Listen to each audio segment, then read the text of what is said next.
Book of Second Kings.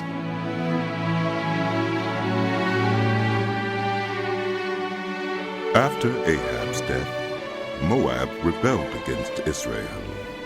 Now Ahaziah had fallen through the lattice of his upper room in Samaria and injured himself.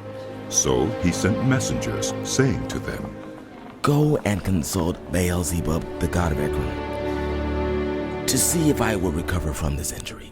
But the angel of the Lord said to Elijah the Tishbite, "Go up and meet the messengers of the king of Samaria and ask them, is it because there is no God in Israel that you are going off to consult Baal-zebub, the god of Ekron?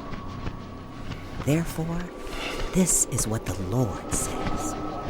You will not leave the bed you are lying on. You will certainly die." So Elijah went. When the messengers returned to the king, he asked them,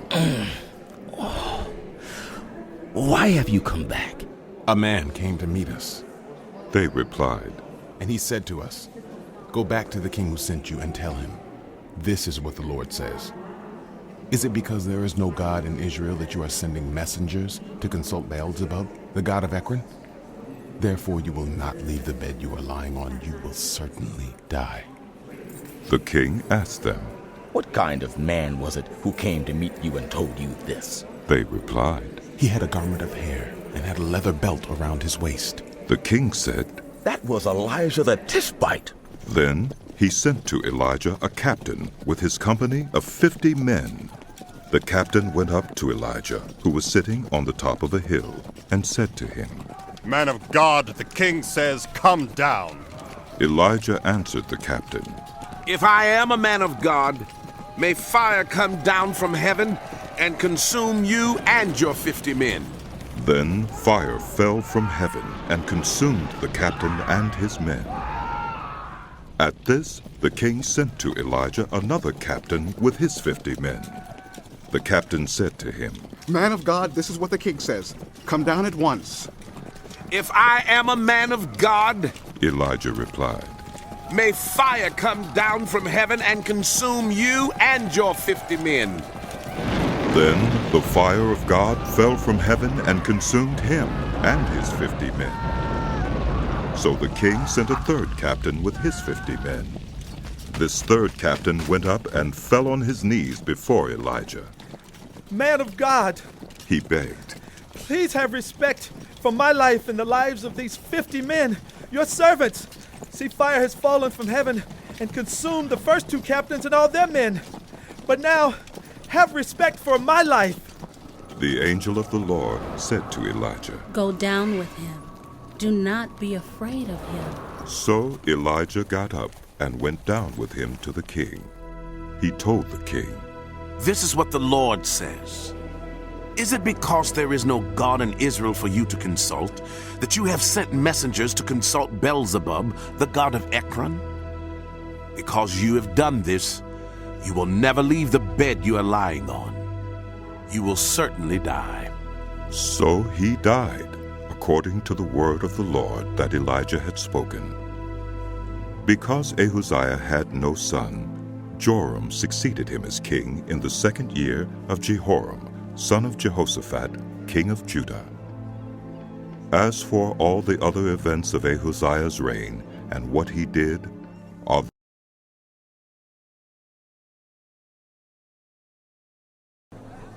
when the Lord was about to take Elijah up to heaven in a whirlwind, Elijah and Elisha were on their way from Gilgal.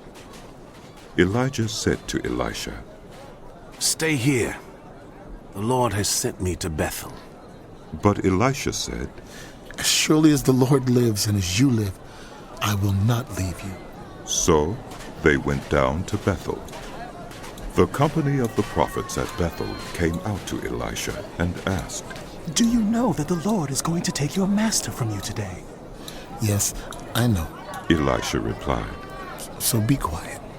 Then Elijah said to him, "Stay here, Elisha. The Lord has sent me to Jericho." And he replied, "As surely as the Lord lives and as you live, I will not leave you." So they went to Jericho. The company of the prophets at Jericho went up to Elisha and asked him, Do you know that the Lord is going to take your master from you today? Yes, I know. He replied. So be quiet. Then Elijah said to him, Stay here. The Lord has sent me to the Jordan. And he replied, As surely as the Lord lives and as you live, I will not leave you. So the two of them walked on. 50 men from the company of the prophets went and stood at a distance, facing the place where Elijah and Elisha had stopped at the Jordan. Elijah took his cloak, rolled it up, and struck the water with it. The water divided to the right and to the left, and the two of them crossed over on dry ground. When they had crossed, Elijah said to Elisha, Tell me, what can I do for you before I'm taken from you?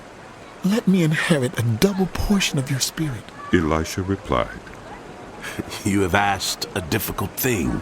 Elijah said, Yet if you see me when I am taken from you, it will be yours. Otherwise, it will not.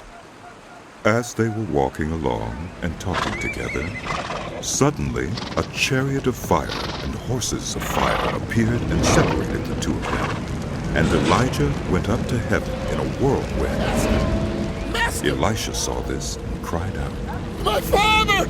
My father! The chariots and horsemen of Israel! And Elisha saw him no more. Then he took hold of his garment and tore it in two. He picked up the cloak that had fallen from Elijah and went back and stood on the bank of the Jordan. Then he took the cloak that had fallen from him and struck the water with it. Where now is the Lord, the God of Elijah? He asked. When he struck the water, it divided to the right and to the left, and he crossed over. The company of the prophets from Jericho who were watching said, The spirit of Elijah is resting on Elisha. And they went to meet him and bowed to the ground before him. Look, They said, we your servants have 50 able men. Let them go and look for your master. Perhaps the Spirit of the Lord has picked him up and set him down on some mountain or in some valley. No, Elisha replied. do not send them. But they persisted until he was too embarrassed to refuse. So he said, Send them. And they sent 50 men who searched for 3 days but did not find him. When they returned to Elisha, who was staying in Jericho, he said to them, Didn't I tell you not to go? The people of the city said to Elisha, Look, our lord, this town is well situated as you can see, but the water is bad and the land is unproductive. Bring me a new bowl, he said, and put salt in it. So they brought it to him. Then he went out to the spring and threw the salt into it, saying, This is what the Lord says. I have healed this water. Never again will it cause death or make the land unproductive. And the water has remained pure to this day, according to the word Elisha had spoken.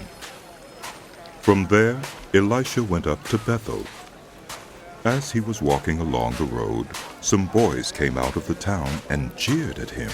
Get out of here, Baldy! Get out of here, Baldy! They said. Get out of here, Baldy! He turned around, looked at them, and called down a curse on them in the name of the Lord.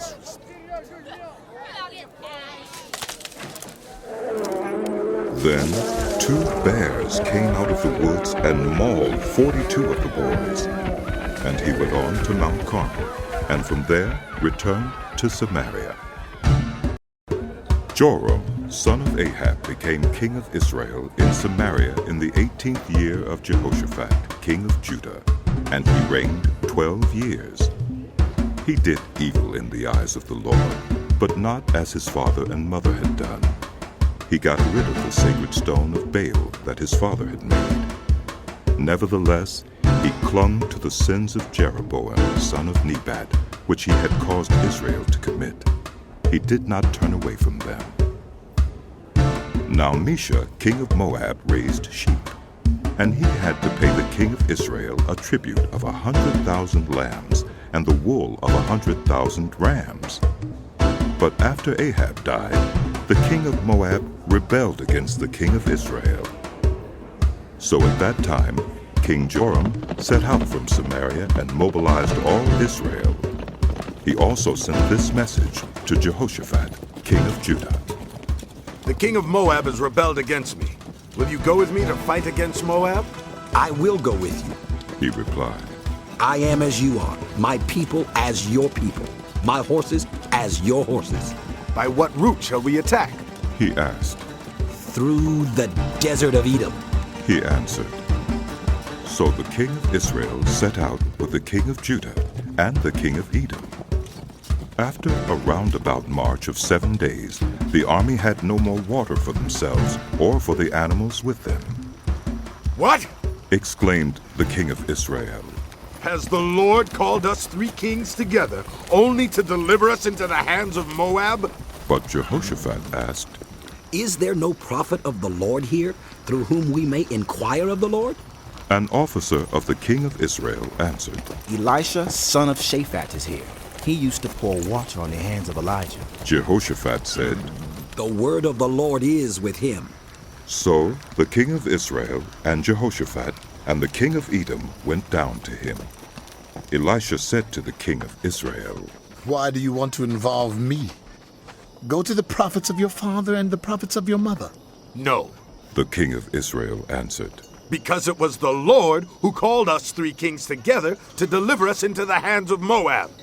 Elisha said, As surely as the Lord Almighty lives, whom I serve, if I did not have respect for the presence of Jehoshaphat, king of Judah, I would not pay any attention to you.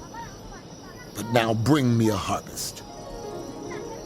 While the harpist was playing, the hand of the Lord came on Elisha, and he said, This is what the Lord says. I will fill this valley with pools of water. For this is what the Lord says. You will see neither wind nor rain, yet this valley will be filled with water, and you, your cattle, and your other animals will drink. This is an easy thing in the eyes of the Lord. He will also deliver Moab into your hands. You will overthrow every fortified city and every major town. You will cut down every good tree, stop up all the springs, and ruin every good field with stones. The next morning, about the time for offering the sacrifice, there it was, water flowing from the direction of Edom, and the land was filled with water. Now all the Moabites had heard that the kings had come to fight against them. So every man, young and old, who could bear arms was called up and stationed on the border. When they got up early in the morning, the sun was shining on the water. To the Moabites across the way, the water looked red, like blood. That's blood, they said. Those kings must have fought and slaughtered each other. Now to the plunder, Moab. But when the Moabites came to the camp of Israel, the Israelites rose up and fought them until they fled. And the Israelites invaded the land and slaughtered the Moabites. They destroyed the towns, and each man threw a stone on every good field until it was covered. They stopped up all the springs and cut down every good tree. Only Kir-Hareseth was left with its stones in place, but men armed with slings surrounded it and attacked it. When the king of Moab saw that the battle had gone against him, he took with him 700 swordsmen to break through to the king of Edom, but they failed. Then he took his firstborn son, who was to succeed him as king, and offered him as a sacrifice on the city wall. The fury against Israel was great. They withdrew and returned to their own land. The wife of a man from the company of the prophets cried out to Elisha, Your servant, my husband, is dead, and you know that he revered the Lord.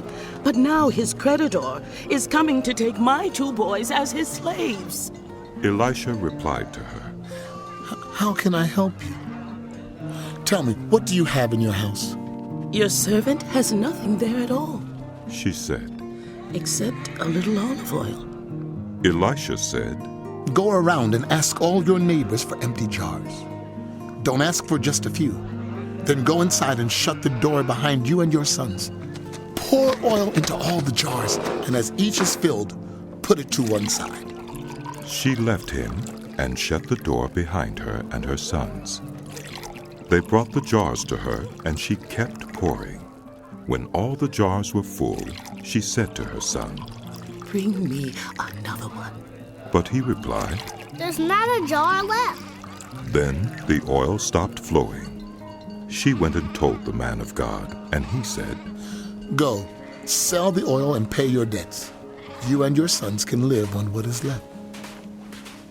One day Elisha went to Shunem, and a well-to-do woman was there who urged him to stay for a meal. So whenever he came by, he stopped there to eat. She said to her husband, "I know that this man who often comes our way is a holy man of God. Let's make a small room on the roof and put in it a bed and a table, a chair, and a lamp for him. Then he can stay there whenever he comes to us." One day, when Elisha came, he went up to his room and lay down there. He said to his servant Gehazi, "Call the Shunammite." So he called her, and she stood before him. Elisha said to him, "Tell her, you have gone to all this trouble for us. Now what can be done for you? Can we speak on your behalf to the king or the commander of the army?" She replied, "I have a home among my own people." "What can be done for her?" Elisha asked. Gehazi said, "She has no son, and her husband is old." Then Elisha said, "Call her." So he called her, and she stood in the doorway. "About this time next year," Elisha said, "you will hold a son in your arms." "No, my lord." She objected. "Please, man of God, don't mislead your servant." But the woman became pregnant, and the next year, about that same time, she gave birth to a son, just as Elisha had told her. The child grew, and one day he went out to his father, who was with the reapers. He said to his father, "My head! My head!" His father told a servant, "Carry him to his mother." After the servant had lifted him up and carried him to his mother, the boy sat on her lap until noon, and then he died. She went up and laid him on the bed of the man of God, then shut the door and went out. She called to her husband and said, "Please, send me one of the servants and a donkey, so I can go to the man of God quickly and return." "Why go to him today?" he asked. "It's not the new moon or the Sabbath." "That's all right," she said. She saddled the donkey and said to her servant, "Lead on. Don't slow down for me unless I tell you." So she set out and came to the man of God at Mount Carmel. When he saw her in the distance, the man of God said to his servant Gehazi, "Look, there's the Shunammite. Run to meet her and ask her, 'Are you all right? Is your husband all right? Is your child all right?'" "Everything is all right," she said. When she reached the man of God at the mountain, she took hold of his feet. Gehazi came over to push her away, but the man of God said, "Leave her alone. She is in bitter distress, but the Lord has hidden it from me and has not told me why." "Did I ask you for a son, my lord?" she said. "Didn't I tell you, don't raise my hopes?" Elisha said to Gehazi, "Tuck your cloak into your belt. Take my staff in your hand and run. Don't greet anyone you meet, and if anyone greets you, do not answer. Lay my staff on the boy's face." But the child's mother said, "As surely as the Lord lives, and as you live, I will not leave you." So he got up and followed her. Gehazi went on ahead and laid the staff on the boy's face, but there was no sound or response. So Gehazi went back to meet Elisha and told him, "The boy has not awakened." When Elisha reached the house, there was the boy lying dead on his couch. He went in, shut the door on the two of them, and prayed to the Lord. Then he got on the bed and lay on the boy, mouth to mouth, eyes to eyes, hands to hands. As he stretched himself out on him, the boy's body grew warm.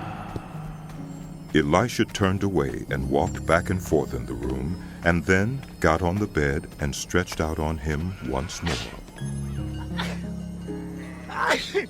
The boy sneezed 7 times and opened his eyes. Elisha summoned Gehazi and said, "Call the Shunammite."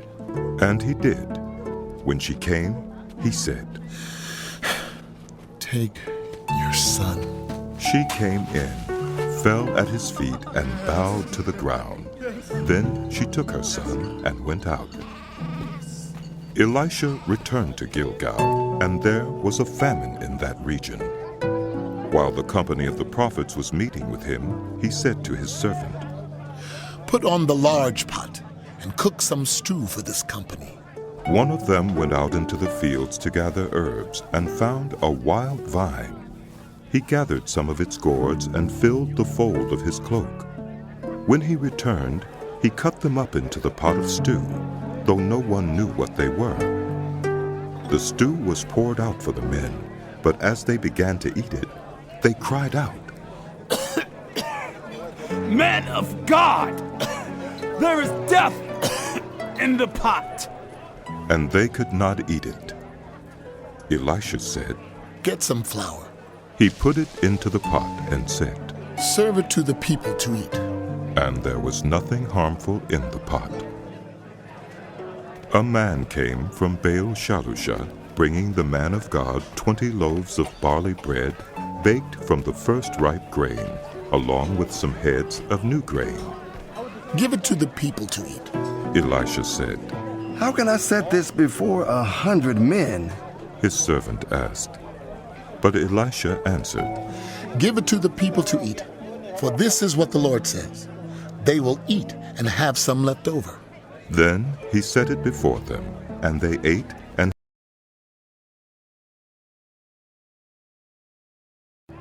Now Naaman was commander of the army of the king of Aram. He was a great man in the sight of his master and highly regarded, because through him the Lord had given victory to Aram. He was a valiant soldier, but he had leprosy. Now bands of raiders from Aram had gone out and had taken captive a young girl from Israel, and she served Naaman's wife. She said to her mistress, "If only my master would see the prophet who's in Samaria, he would cure him of his leprosy." Naaman went to his master and told him what the girl from Israel had said. "By all means, go," The king of Aram replied. "I will send a letter to the king of Israel." So Naaman left, taking with him 10 talents of silver, 6,000 shekels of gold, and 10 sets of clothing. The letter that he took to the king of Israel read, "With this letter I am sending my servant Naaman to you, so that you may cure him of his leprosy." As soon as the king of Israel read the letter, he tore his robes and said, "Am I God? Can I kill and bring back to life? Why does this fellow send someone to me to be cured of his leprosy?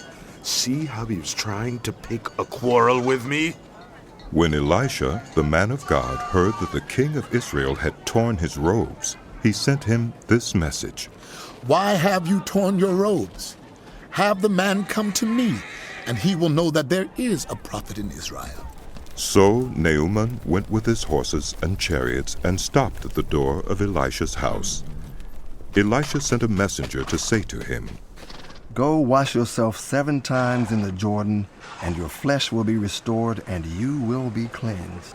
But Naaman went away angry and said, "I thought that he would surely come out to me and stand and call on the name of the Lord his God, wave his hand over the spot and cure me of my leprosy. Are not Abana and Pharpar, the rivers of Damascus, better than all the waters of Israel? Couldn't I wash in them and be cleansed?" So he turned and went off in a rage. Naaman's servants went to him and said, My father, if the prophet had told you to do some great thing, would you not have done it? How much more then when he tells you, wash and be cleansed? So he went down and dipped himself in the Jordan 7 times, as the man of God had told him, and his flesh was restored and became clean like that of a young boy. Then Naaman and all his attendants went back to the man of God.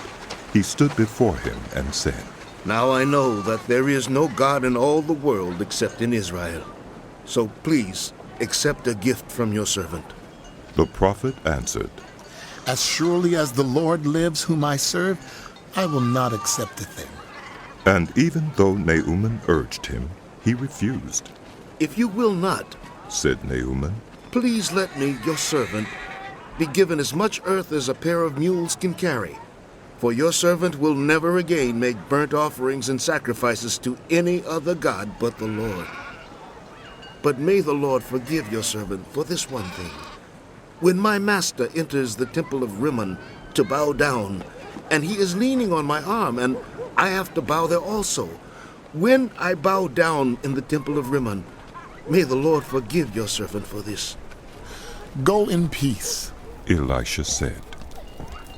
After Naaman had traveled some distance, Gehazi, the servant of Elisha, the man of God, said to himself, My master was too easy on Naaman, this Aramean, by not accepting from him what he brought.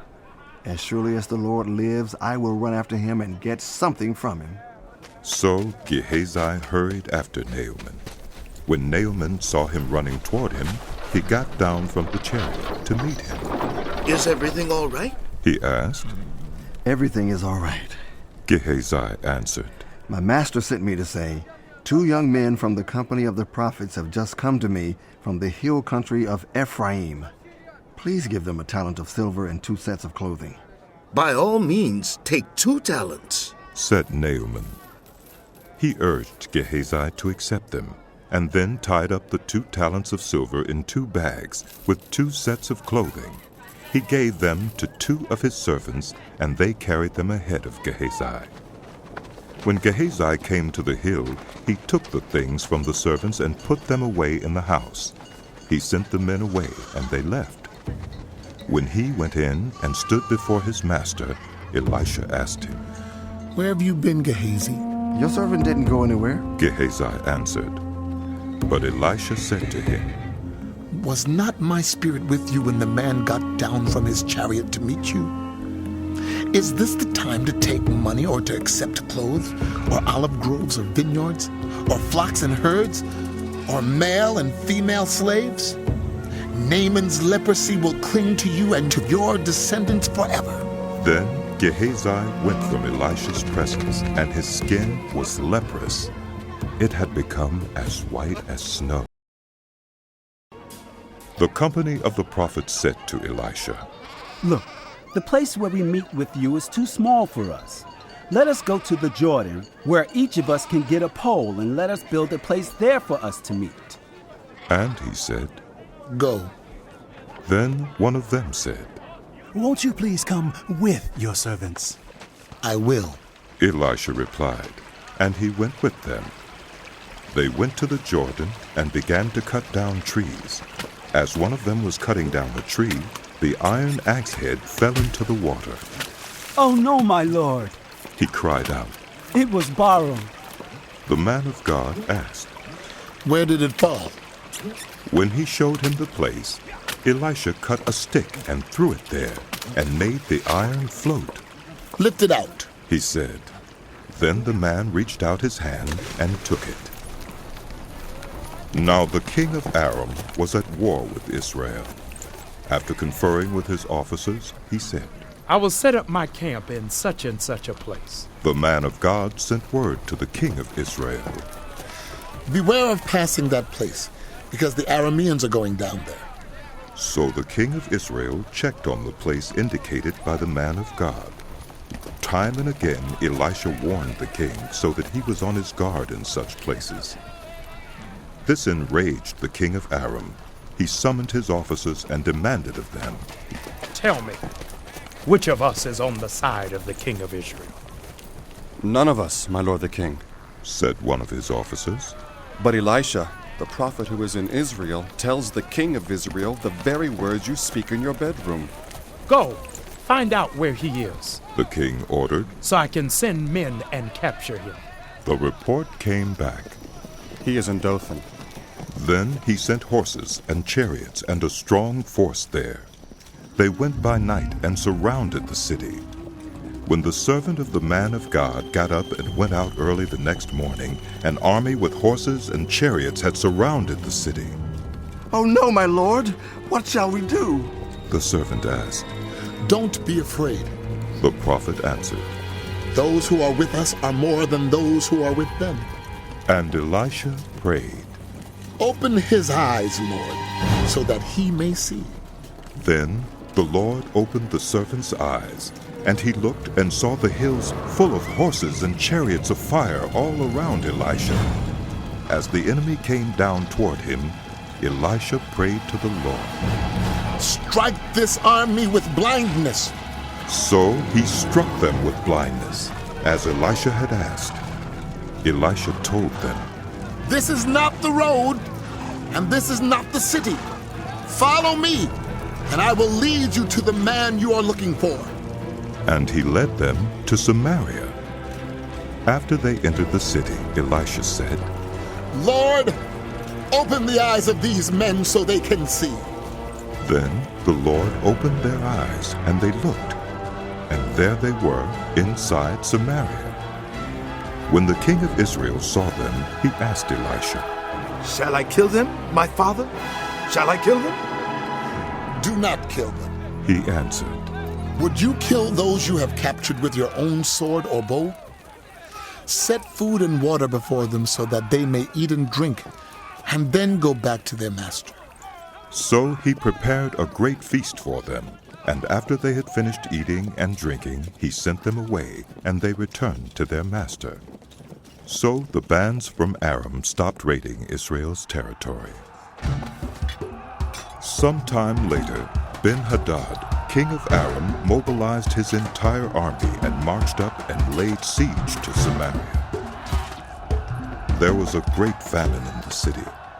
The siege lasted so long that a donkey's head sold for 80 shekels of silver, and a quarter of a cab of seed pods for 5 shekels. As the king of Israel was passing by on the wall, a woman cried to him, "Help me, my lord, the king!" The king replied, "If the Lord does not help you, where can I get help for you? From the threshing floor? From the winepress?" Then he asked her, "What's the matter?" She answered, "This woman said to me, 'Give up your son, so we may eat him today.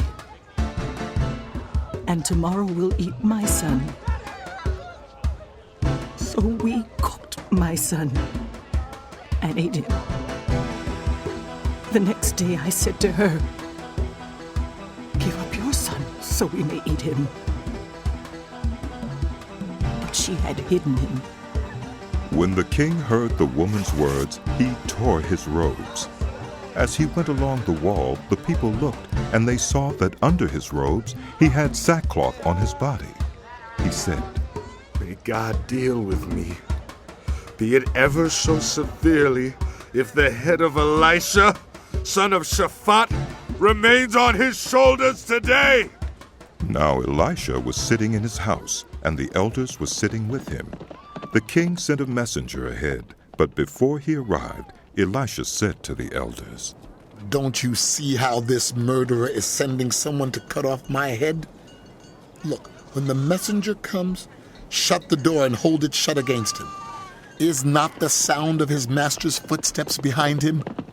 While he was still talking to them, the messenger came down to him. The king said, "This disaster is from the Lord. Why should I wait for the Lord?"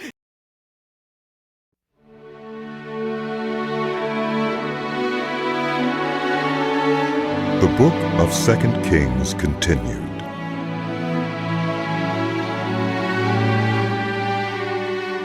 Elisha replied, "Hear the word of the Lord. This is what the Lord says. About this time tomorrow, a seer of the finest flour will sell for a shekel, and 2 seers of barley for a shekel at the gate of Samaria. The officer on whose arm the king was leaning said to the man of God, Look, even if the Lord should open the floodgates of the heavens, could this happen? You will see it with your own eyes, answered Elisha. But you will not eat any of it. Now there were 4 men with leprosy at the entrance of the city gate. They said to each other, Why stay here until we die? If we say we'll go into the city, the famine is there, and we will die. If we stay here, we will die. So, let's go over to the camp of the Arameans and surrender. If they spare us, we live. If they kill us, then we die. At dusk, they got up and went to the camp of the Arameans.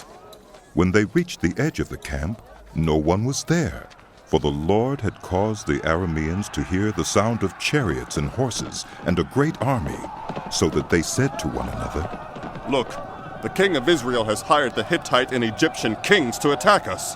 So they got up and fled in the dusk, and abandoned their tents and their horses and donkeys. They left the camp as it was and ran for their lives. The men who had leprosy reached the edge of the camp, entered one of the tents, and ate and drank. Then they took silver, gold, and clothes, and went off and hid them. They returned and entered another tent and took some things from it, and hid them also.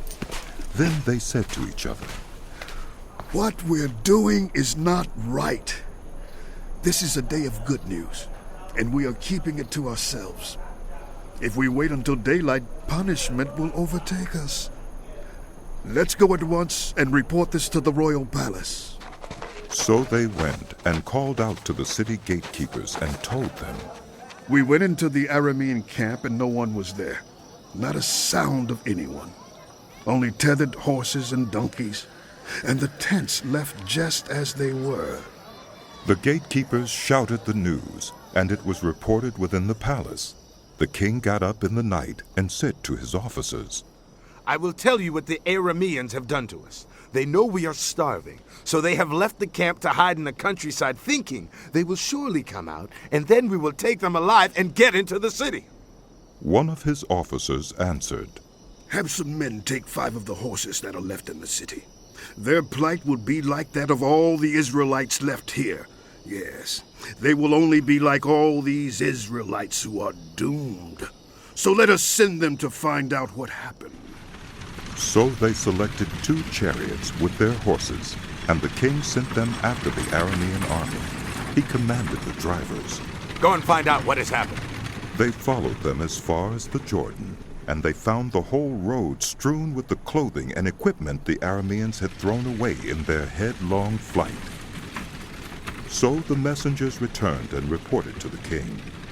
Then the people went out and plundered the camp of the Arameans. So a seah of the finest flour sold for a shekel, and 2 seahs of barley sold for a shekel, as the Lord had said. Now the king had put the officer on whose arm he leaned in charge of the gate, and the people trampled him in the gateway, and he died, just as the man of God had foretold when the king came down to his house. It happened as the man of God had said to the king. About this time tomorrow, a seah of the finest flour will sell for a shekel, and 2 seahs of barley for a shekel at the gate of Samaria. The officer had said to the man of God, Look, even if the Lord should open the floodgates of the heavens, could this happen? The man of God had replied, You will see it with your own eyes, but you will not eat any of it. And that is exactly what happened to him, for the people trampled him in the gateway, and Now Elisha had said to the woman whose son he had restored to life, Go away with your family and stay for a while wherever you can, because the Lord has decreed a famine in the land that will last 7 years. The woman proceeded to do as the man of God said. She and her family went away and stayed in the land of the Philistines 7 years. At the end of the 7 years, she came back from the land of the Philistines and went to appeal to the king for her house and land. The king was talking to Gehazi, the servant of the man of God, and had said, "Tell me about all the great things Elisha has done." Just as Gehazi was telling the king how Elisha had restored the dead to life, the woman whose son Elisha had brought back to life came to appeal to the king for her house and land. Gehazi said, "This is the woman, my lord the king, and this is her son, whom Elisha restored to life." The king asked the woman about it, and she told him. Then he assigned an official to her case and said to him, "Give back everything that belonged to her, including all the income from her land from the day she left the country until now." Elisha went to Damascus, and Ben-Hadad, king of Aram, was ill. When the king was told, "The man of God has come all the way up here," he said to Hazael, "Take a gift with you and go to meet the man of God. Consult the Lord through him. Ask him, will I recover from this illness?" Hazael went to meet Elisha, taking with him as a gift 40 camel loads of all the finest wares of Damascus. He went in and stood before him and said, "Your son, Ben-Hadad, king of Aram, has sent me to ask, will I recover from this illness?" Elisha answered, "Go and say to him, you will certainly recover. Nevertheless, the Lord has revealed to me that he will in fact die." He stared at him with a fixed gaze until Hazael was embarrassed. Then the man of God began to weep. "Why is my lord weeping?" asked Hazael. "Because I know the harm you will do to the Israelites," he answered.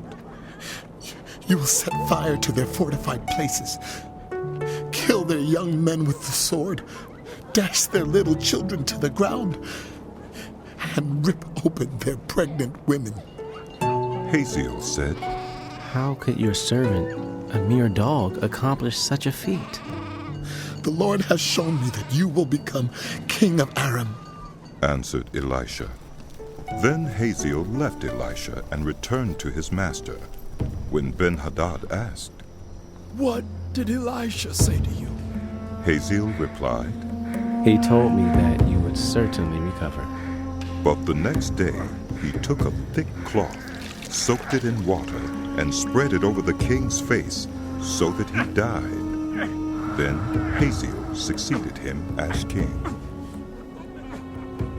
In the 5th year of Joram, son of Ahab, king of Israel, when Jehoshaphat was king of Judah, Jehoram, son of Jehoshaphat, began his reign as king of Judah. He was 32 years old when he became king, and he reigned in Jerusalem 8 years. He followed the ways of the kings of Israel, as the house of Ahab had done, for he married a daughter of Ahab. He did evil in the eyes of the Lord. Nevertheless, for the sake of his servant David, the Lord was not willing to destroy Judah. He had promised to maintain a lamp for David and his descendants forever. In the time of Jehoram, Edom rebelled against Judah and set up its own king. So Jehoram went to Zair with all his chariots.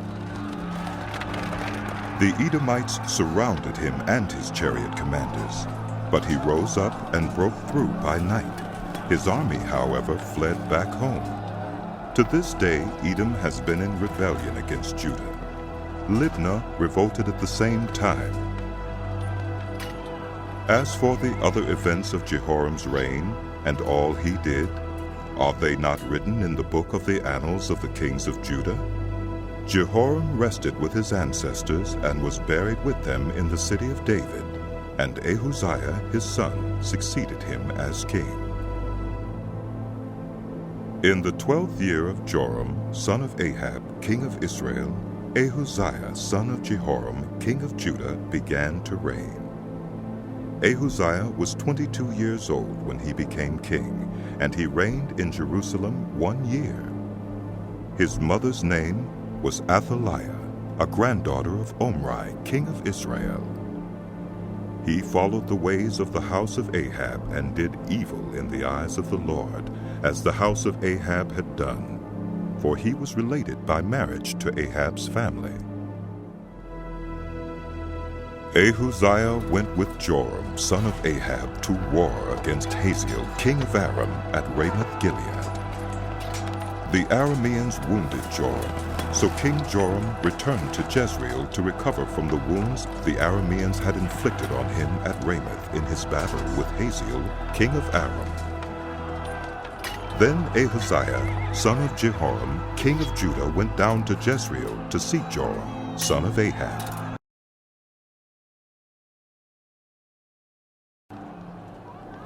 The prophet Elisha summoned a man from the company of the prophets and said to him, Tuck your cloak into your belt, take this flask of oil with you, and go to Ramoth-Gilead. When you get there, look for Jehu, son of Jehoshaphat, the son of Nimshi. Go to him, get him away from his companions, and take him into an inner room. Then take the flask and pour the oil on his head, and declare, This is what the Lord says. I anoint you king over Israel. Then open the door and run. Don't delay. So the young prophet went to Ramoth-Gilead. When he arrived, he found the army officers sitting together. I have a message for you, Commander, he said. For which of us? Asked Jehu. For you, Commander, he replied. Jehu got up and went into the house. Then the prophet poured the oil on Jehu's head and declared, This is what the Lord, the God of Israel, says. I anoint you king over the Lord's people Israel. You are to destroy the house of Ahab, your master, and I will avenge the blood of my servants, the prophets, and the blood of all the Lord's servants shed by Jezebel. The whole house of Ahab will perish. I will cut off from Ahab every last male in Israel, slave or free. I will make the house of Ahab like the house of Jeroboam, son of Nebat, and like the house of Baasha, son of Ahijah. As for Jezebel, dogs will devour her on the plot of ground at Jezreel, and no one will bury her. Then he opened the door and ran. When Jehu went out to his fellow officers, one of them asked him, Is everything all right? Why did this maniac come to you? You know the man and the sort of things he says. Jehu replied. That's not true. They said. Tell us.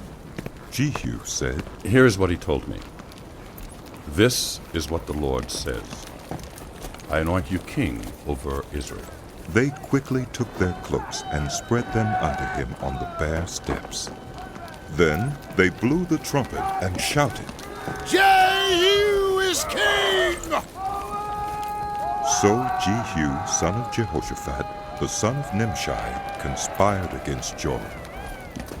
Now Joram and all Israel had been defending Ramoth-Gilead against Hazael, king of Aram. But King Joram had returned to Jezreel to recover from the wounds the Arameans had inflicted on him in the battle with Hazael, king of Aram. Jehu said, If you desire to make me king, don't let anyone slip out of the city to go and tell the news in Jezreel. Then he got into his chariot and rode to Jezreel, because Joram was resting there and Ahaziah, king of Judah, had gone down to see him. When the lookout standing on the tower in Jezreel saw Jehu's troops approaching, he called out, I see some troops coming! Get a horseman, Joram ordered. Send him to meet them and ask, Do you come in peace? The horseman rode off to meet Jehu and said, This is what the king says. Do you come in peace? What do you have to do with peace? Jehu replied, Fall in behind me. The lookout reported, The messenger has reached them, but he isn't coming back. So the king sent out a second horseman. When he came to them, he said, This is what the king says. Do you come in peace? Jehu replied, What do you have to do with peace? Fall in behind me. The lookout reported, He has reached them, but he isn't coming back either. The driving is like that of Jehu, son of Nimshi. drives like a maniac. Hitch up my chariot. Joram ordered, and when it was hitched up, Joram, king of Israel, and Ahaziah, king of Judah, rode out, each in his own chariot, to meet Jehu. They met him at the plot of ground that had belonged to Naboth, the Jezreelite. When Joram saw Jehu, he asked, "Have you come in peace, Jehu?" "How can there be peace?" Jehu replied, "As long as all the idolatry and witchcraft of your mother Jezebel abound." Joram turned about and fled, calling out to Ahaziah, "Treachery! Ahaziah!" Then Jehu drew his bow and shot Joram between the shoulders. The arrow pierced his heart, and he slumped down in his chariot. Jehu said to Bidkar, his chariot officer, "Pick him up and throw him on the field that belonged to Naboth the Jezreelite. Remember how you and I were riding together in chariots behind Ahab his father, when the Lord spoke this prophecy against him. Yesterday I saw the blood of Naboth and the blood of his sons, declares the Lord, and I will surely make you pay for it on this plot of ground, declares the Lord. Now then, pick him up and throw him on that plot in accordance with the word of the Lord." When Ahaziah, king of Judah, saw what had happened, he fled up the road to Beth-Hagan. Jehu chased him, shouting, "Kill him too!" They wounded him in his chariot on the way up to Gur, near Ibleam, but he escaped to Megiddo and died there. His servants took him by chariot to Jerusalem and buried him with his ancestors in his tomb in the city of David. In the 11th year of Joram, son of Ahab, Ahaziah had become king of Judah. Then Jehu went to Jezreel. When Jezebel heard about it, she painted her eyes, arranged her hair, and looked out of a window. As Jehu entered the gate, she asked, "Have you come in peace, you Zimri? You murderer of your master?" He looked up at the window and called out, "Who is on my side? Who?" 2 or 3 eunuchs looked down at him. "Throw her down," Jehu said. So they threw her down, and some of her blood spattered the wall and the horses as they trampled her underfoot. Jehu went in and ate and drank. "Take care of that cursed woman," he said, "and bury her, for she was a king's daughter." But when they went out to bury her, they found nothing except her skull, her feet, and her hands. They went back and told Jehu, who said, "This is the word of the Lord, that he spoke through his servant Elijah the Tishbite. On the plot of ground at Jezreel, dogs will devour Jezebel's flesh. Jezebel's body will be like dung on the ground in the plot at Jezreel, so that no one will be able."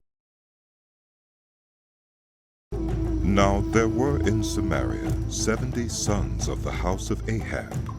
So Jehu wrote letters and sent them to Samaria, to the officials of Jezreel, to the elders, and to the guardians of Ahab's children. He said, "You have your master's sons with you, and you have chariots and horses, a fortified city and weapons. Now as soon as this letter reaches you, choose the best and most worthy of your master's sons, and set him on his father's throne. Then fight for your master's house." But they were terrified and said, "If 2 kings could not resist him, how can we?" So the palace administrator, the city governor, the elders, and the guardians sent this message to Jehu. "We are your servants, and we will do anything you say. We will not appoint anyone as king. You do whatever you think best." Then Jehu wrote them a second letter, saying, "If you are on my side and will obey me, take the heads of your master's sons and come to me in Jezreel by this time tomorrow." Now the royal princes, 70 of them, were with the leading men of the city who were rearing them. When the letter arrived, they took the princes and slaughtered all 70 of them. They put their heads in baskets and sent them to Jehu in Jezreel. When the messenger arrived, he told Jehu, "They have brought the heads of the princes." Then Jehu ordered, "Put them in 2 piles at the entrance of the city gate until morning." The next morning, Jehu went out. He stood before all the people and said, You are innocent. It was I who conspired against my master and killed him. But who killed all these? Know then that not a word the Lord has spoken against the house of Ahab will fail. The Lord has done what he announced through his servant Elijah. So Jehu killed everyone in Jezreel who remained of the house of Ahab, as well as all his chief men, his close friends, and his priests, leaving him no survivor. Jehu then set out and went toward Samaria. At Beth-Eked of the shepherds, he met some relatives of Ahaziah, king of Judah, and asked, Who are you? They said, We are relatives of Ahaziah, and we have come down to greet the families of the king and of the queen mother. Take them alive, he ordered. So they took them alive and slaughtered them by the well of Beth-Eked, 42 of them. He left no survivor.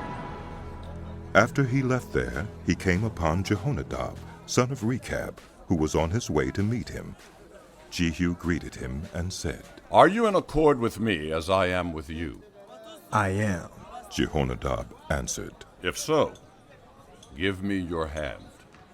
So he did, and Jehu helped him up into the chariot. Jehu said, Come with me and see my zeal for the Lord. Then he had him ride along in his chariot. When Jehu came to Samaria, he killed all who were left there of Ahab's family. He destroyed them according to the word of the Lord spoken to Elijah.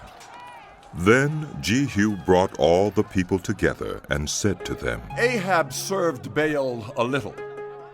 Jehu will serve him much. Now summon all the prophets of Baal, all his servants and all his priests. See that no one is missing, because I am going to hold a great sacrifice for Baal. Anyone who fails to come will no longer live. But Jehu was acting deceptively in order to destroy the servants of Baal. Jehu said, Call an assembly in honor of Baal. So they proclaimed it. Then he sent word throughout Israel, and all the servants of Baal came. Not one stayed away. They crowded into the temple of Baal until it was full from one end to the other. And Jehu said to the keeper of the wardrobe, Bring robes for all the servants of Baal. So he brought out robes for them. Then Jehu and Jehonadab, son of Rechab, went into the temple of Baal. Jehu said to the servants of Baal, Look around and see that no one who serves the Lord is here with you. Only servants of Baal. So they went in to make sacrifices and burnt offerings. Now Jehu had posted 80 men outside with this warning, If one of you lets any of the men I am placing in your hands escape, it will be your life for his life. As soon as Jehu had finished making the burnt offering, he ordered the guards and officers, Go in and kill them. Let no one escape. So they cut them down with the sword. The guards and officers threw the bodies out and then entered the inner shrine of the temple of Baal. They brought the sacred stone out of the temple of Baal and burned it. They demolished the sacred stone of Baal and tore down the temple of Baal, and people have used it for a latrine to this day. So Jehu destroyed Baal worship in Israel.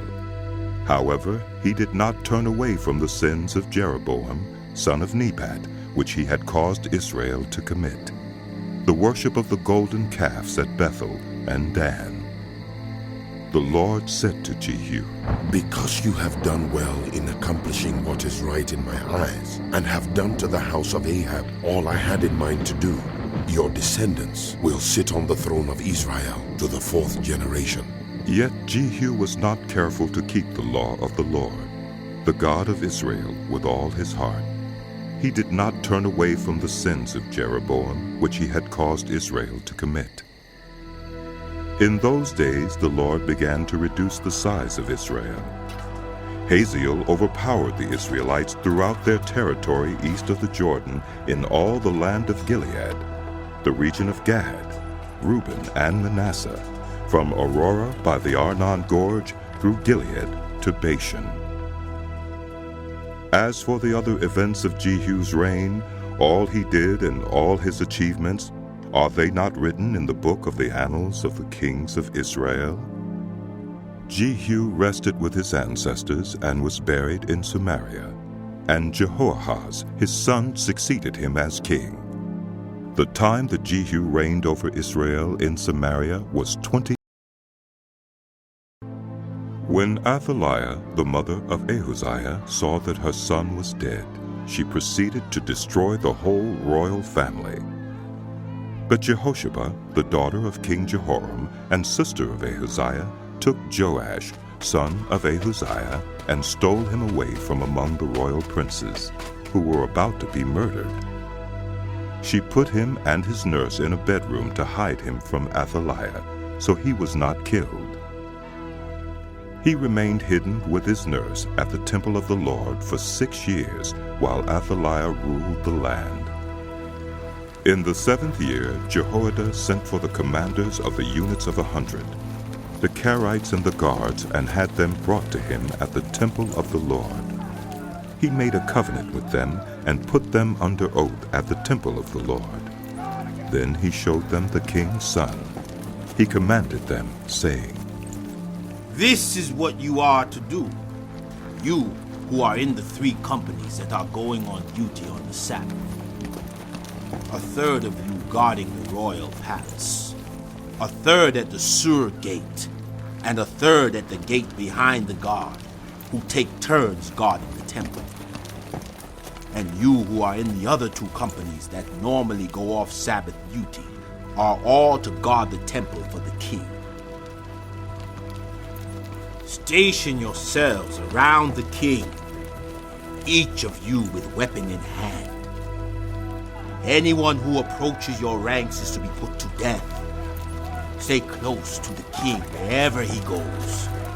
The commanders of the units of 100 did just as Jehoiada the priest ordered. Each one took his men, those who were going on duty on the Sabbath, and those who were going off duty, and came to Jehoiada the priest. Then he gave the commanders the spears and shields that had belonged to King David and that were in the temple of the Lord. The guards, each with weapon in hand, stationed themselves around the king, near the altar and the temple, from the south side to the north side of the temple. Jehoiada brought out the king's son and put the crown on him. He presented him with a copy of the covenant and proclaimed him king. They anointed him, and the people clapped their hands and shouted, "Long live the king!" When Athaliah heard the noise made by the guards and the people, she went to the people at the temple of the Lord. She looked, and there was the king standing by the pillar, as the custom was. The officers and the trumpeters were beside the king, and all the people of the land were rejoicing and blowing trumpets. Then Athaliah tore her robes and called out, "Treason! Treason!" Jehoiada the priest ordered the commanders of units of 100, who were in charge of the troops, "Bring her out between the ranks, and put to the sword anyone who follows her." For the priest had said, "She must not be put to death in the temple of the Lord." So they seized her as she reached the place where the horses enter the palace grounds, and there she was put to death. Jehoiada then made a covenant between the Lord and the king and people, that they would be the Lord's people. He also made a covenant between the king and the people. All the people of the land went to the temple of Baal and tore it down. They smashed the altars and idols to pieces and killed Mattan, the priest of Baal, in front of the altars. Then Jehoiada the priest posted guards at the temple of the Lord. He took with him the commanders of hundreds, the Carites, the guards, and all the people of the land, and together they brought the king down from the temple of the Lord and went into the palace, entering by way of the gate of the guards. The king then took his place on the royal throne.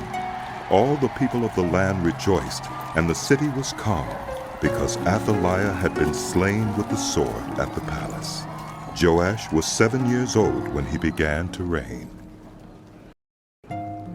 In the 7th year of Jehu, Joash became king, and he reigned in Jerusalem 40 years. His mother's name was Zibiah. She was from Beersheba. Joash did what was right in the eyes of the Lord all the years Jehoiada the priest instructed him. The high places, however, were not removed. The people continued to offer sacrifices and burn incense there. Joash said to the priests, "Collect all the money that is brought as sacred offerings to the temple of the Lord, the money collected in the census, the money received from personal vows, and the money brought voluntarily to the temple. Let every priest receive the money from one of the treasurers. Then use it to repair whatever damage is found in the temple." But by the 23rd year of King Joash, the priests still had not repaired the temple. Therefore King Joash summoned Jehoiada the priest and the other priests and asked them, "Why aren't you repairing the damage done to the temple? Take no more money from your treasurers, but hand it over for repairing the temple." The priests agreed that they would not collect any more money from the people and that they would not repair the temple themselves. Jehoiada the priest took a chest and bored a hole in its lid. He placed it beside the altar on the right side as one enters the temple of the Lord. The priests who guarded the entrance put into the chest all the money that was brought to the temple of the Lord. Whenever they saw that there was a large amount of money in the chest, the royal secretary and the high priest came, counted the money that had been brought into the temple of the Lord, and put it into bags. When the amount had been determined, they gave the money to the men appointed to supervise the work on the temple. With it, they paid those who worked on the temple of the Lord, the carpenters and builders, the masons and stone cutters. They purchased timber and blocks of dressed stone for the repair of the temple of the Lord and met all the other expenses of restoring the temple. The money brought into the temple was not spent for making silver basins, wick trimmers, sprinkling bowls, trumpets, or any other articles of gold or silver for the temple of the Lord. It was paid to the workers who used it to repair the temple. They did not require an accounting from those to whom they gave the money to pay the workers because they acted with complete honesty. The money from the guilt offerings and sin offerings was not brought into the temple of the Lord. It belonged to the priests. About this time Hazael, king of Aram, went up and attacked Gath and captured it. Then he turned to attack Jerusalem. But Joash, king of Judah, took all the sacred objects dedicated by his predecessors, Jehoshaphat, Jehoram, and Ahaziah, the kings of Judah, and the gifts he himself had dedicated, and all the gold found in the treasuries of the temple of the Lord, and of the royal palace, and he sent them to Hazael, king of Aram, who then withdrew from Jerusalem. As for the other events of the reign of Joash, and all he did, are they not written in the book of the annals of the kings of Judah? His officials conspired against him and assassinated him at Beth Millo, on the road down to Silla. The officials who murdered him were Jozabad, son of Shimeath, and Jehozabad, son of Shomer. He died and was buried with his ancestors in the city of David, and Amaziah his son.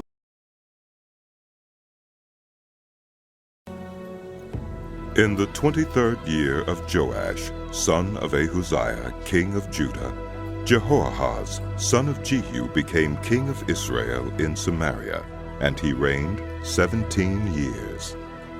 He did evil in the eyes of the Lord by following the sins of Jeroboam, son of Nebat, which he had caused Israel to commit, and he did not turn away from them.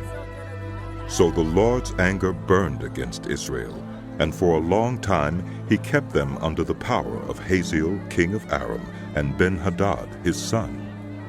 Then Jehoahaz sought the Lord's favor, and the Lord listened to him, for he saw how severely the king of Aram was oppressing Israel.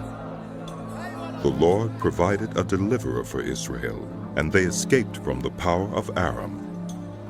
So the Israelites lived in their own homes as they had before, but they did not turn away from the sins of the house of Jeroboam, which he had caused Israel to commit. They continued in them. Also, the Asherah pole remained standing in Samaria. Nothing had been left of the army of Jehoahaz except 50 horsemen, 10 chariots, and 10,000 foot soldiers, for the king of Aram had destroyed the rest and made them like the dust at threshing time. As for the other events of the reign of Jehoahaz, all he did and his achievements, are they not written in the book of the annals of the kings of Israel? Jehoahaz rested with his ancestors and was buried in Samaria, and Jehoash his son succeeded him as king. In the 37th year of Joash, king of Judah, Jehoash, son of Jehoahaz, became king of Israel in Samaria, and he reigned 16 years. He did evil in the eyes of the Lord and did not turn away from any of the sins of Jeroboam, son of Nebat, which he had caused Israel to commit. He continued in them. As for the other events of the reign of Jehoash, all he did and his achievements, including his war against Amaziah, king of Judah, are they not written in the book of the annals of the kings of Israel? Jehoash rested with his ancestors, and Jeroboam succeeded him on the throne.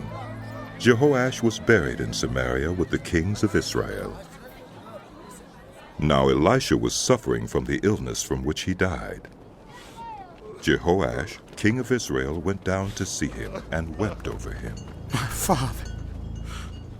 My father! He cried. The chariots and horsemen of Israel. Elisha said, Get a bow and some arrows. And he did so. Take the bow in your hands, he said to the king of Israel. When he had taken it, Elisha put his hands on the king's hands. Open the east window, he said, and he opened it. Shoot, Elisha said, and he shot. The Lord's arrow of victory, the arrow of victory over Aram. Elisha declared, You will completely destroy the Arameans at Aphek. Then he said, Take the arrows. And the king took them. Elisha told him, Strike the ground. He struck it 3 times and stopped. The man of God was angry with him and said, You should have struck the ground 5 or 6 times. Then you would have defeated Aram and completely destroyed it. But now you will defeat it only 3 times. Elisha died and was buried.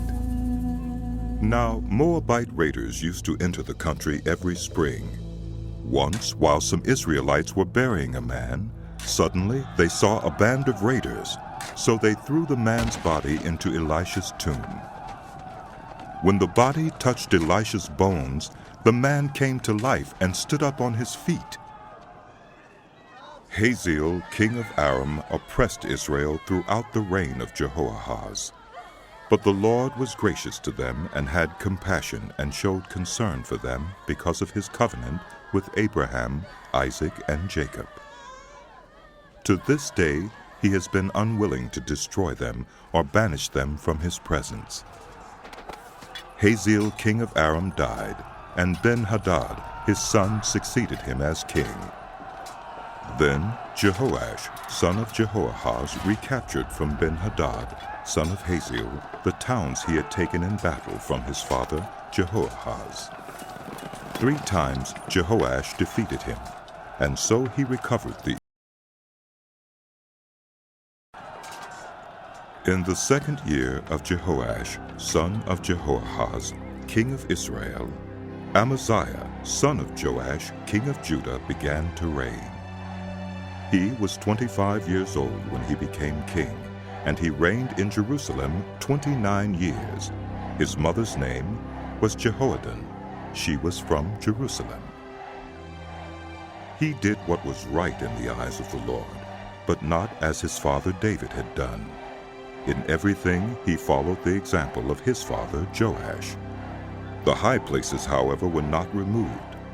The people continued to offer sacrifices and burn incense there. After the kingdom was firmly in his grasp, he executed the officials who had murdered his father, the king. Yet he did not put the children of the assassins to death, in accordance with what is written in the book of the law of Moses, where the Lord commanded, "Parents are not to be put to death for their children, nor children put to death for their parents. Each of you will die for your own sin." He was the one who defeated 10,000 Edomites in the Valley of Salt and captured Selah in battle, calling it Joktheel, the name it has to this day. Then Amaziah sent messengers to Jehoash, son of Jehoahaz, the son of Jehu, king of Israel, with the challenge, "Come, meet me face to face." But Jehoash, king of Israel, replied to Amaziah, king of Judah, "A thistle in Lebanon sent a message to a cedar in Lebanon. Give your daughter to my son in marriage." Then a wild beast in Lebanon came along and trampled the thistle underfoot. You have indeed defeated Edom. Now you are arrogant. Glory in your victory, but stay at home. Why ask for trouble and cause your own downfall, and that of Judah also? Amaziah, however, would not listen. So Jehoash, king of Israel, attacked. He and Amaziah, king of Judah, faced each other at Beth-Shemesh in Judah. Judah was routed by Israel, and every man fled to his home. Jehoash, king of Israel, captured Amaziah, king of Judah, the son of Joash, the son of Ahaziah, at Beth-Shemesh. Then Jehoash went to Jerusalem and broke down the wall of Jerusalem from the Ephraim gate to the corner gate, a section about 400 cubits long. He took all the gold and silver and all the articles found in the temple of the Lord and in the treasuries of the royal palace. He also took hostages and returned to Samaria. As for the other events of the reign of Jehoash, what he did and his achievements, including his war against Amaziah, king of Judah, are they not written in the book of the annals of the kings of Israel? Jehoash rested with his ancestors and was buried in Samaria with the kings of Israel, and Jeroboam his son succeeded him as king. Amaziah, son of Joash, king of Judah, lived for 15 years after the death of Jehoash, son of Jehoahaz, king of Israel. As for the other events of Amaziah's reign, are they not written in the book of the annals of the kings of Judah? They conspired against him in Jerusalem, and he fled to Lachish, but they sent men after him to Lachish and killed him there. He was brought back by horse and was buried in Jerusalem with his ancestors in the city of David. Then all the people of Judah took Azariah, who was 16 years old, and made him king in place of his father Amaziah. He was the one who rebuilt Elith and restored it to Judah after Amaziah rested with his ancestors. In the 15th year of Amaziah, son of Joash, king of Judah, Jeroboam, son of Jehoash, king of Israel, became king in Samaria, and he reigned 41 years. He did evil in the eyes of the Lord, and did not turn away from any of the sins of Jeroboam, son of Nebat, which he had caused Israel to commit. He was the one who restored the boundaries of Israel from Lebo-Hamath to the Dead Sea, in accordance with the word of the Lord, the God of Israel, spoken through his servant Jonah, son of Amittai, the prophet from Gath-Hepher. The Lord had seen how bitterly everyone in Israel, whether slave or free, was suffering. There was no one to help them.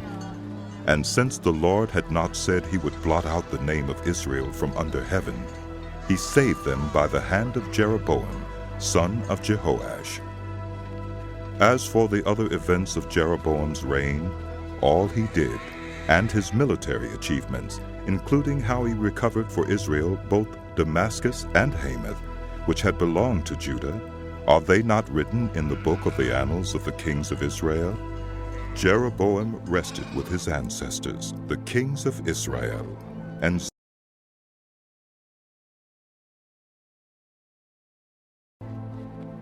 in the 27th year of Jeroboam, king of Israel, Azariah, son of Amaziah, king of Judah, began to reign. He was 16 years old when he became king, and he reigned in Jerusalem 52 years. His mother's name was Jechaliah. She was from Jerusalem. He did what was right in the eyes of the Lord, just as his father Amaziah had done. The high places, however, were not removed. The people continued to offer sacrifices and burn incense there. The Lord afflicted the king with leprosy until the day he died, and he lived in a separate house. Jotham, the king's son, had charge of the palace and governed the people of the land. As for the other events of Azariah's reign and all he did, are they not written in the book of the annals of the kings of Judah? Azariah rested with his ancestors and was buried near them in the city of David, and Jotham his son succeeded him as king. In the 38th year of Azariah, king of Judah, Zechariah, son of Jeroboam, became king of Israel in Samaria, and he reigned 6 months. He did evil in the eyes of the Lord, as his predecessors had done. He did not turn away from the sins of Jeroboam, son of Nebat, which he had caused Israel to commit. Shallum, son of Jabesh, conspired against Zechariah. He attacked him in front of the people, assassinated him, and succeeded him as king.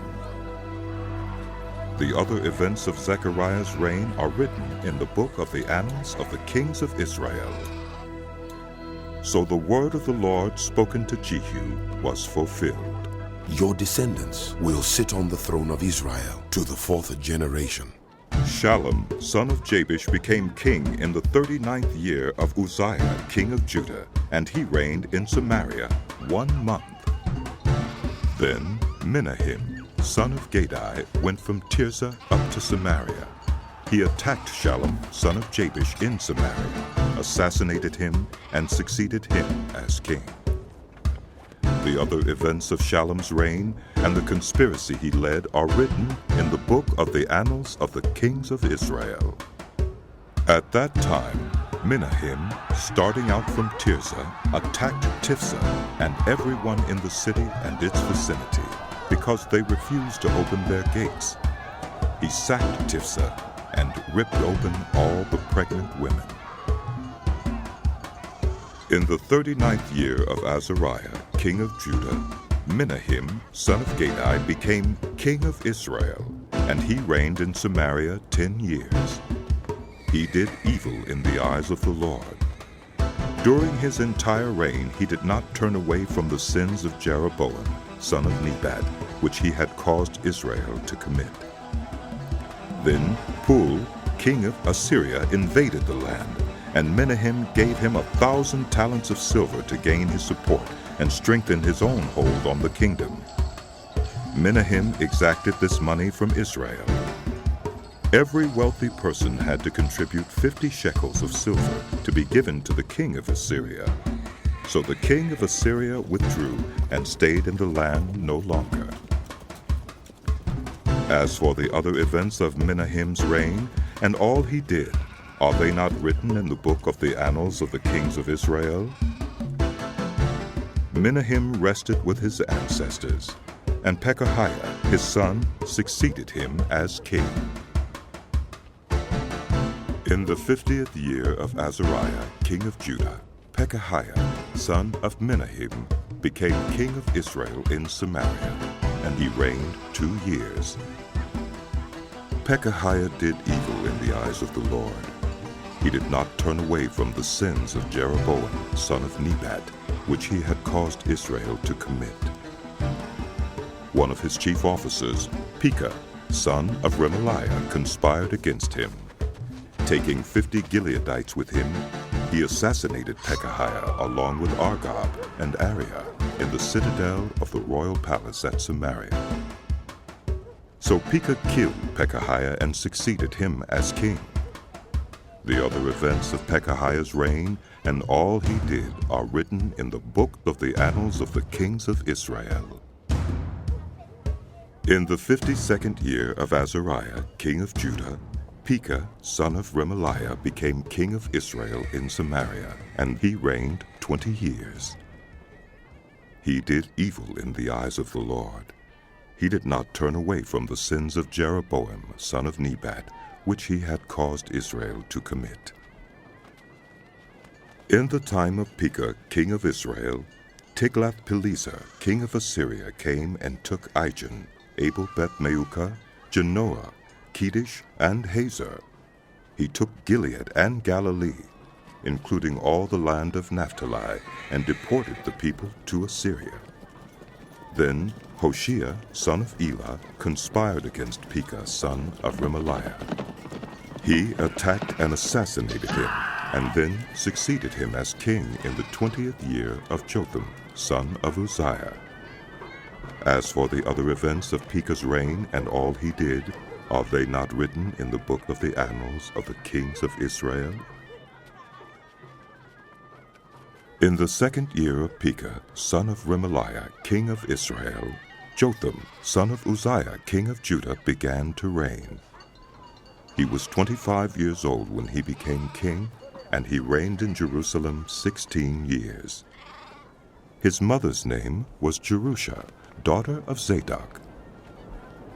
He did what was right in the eyes of the Lord, just as his father Uzziah had done. The high places, however, were not removed.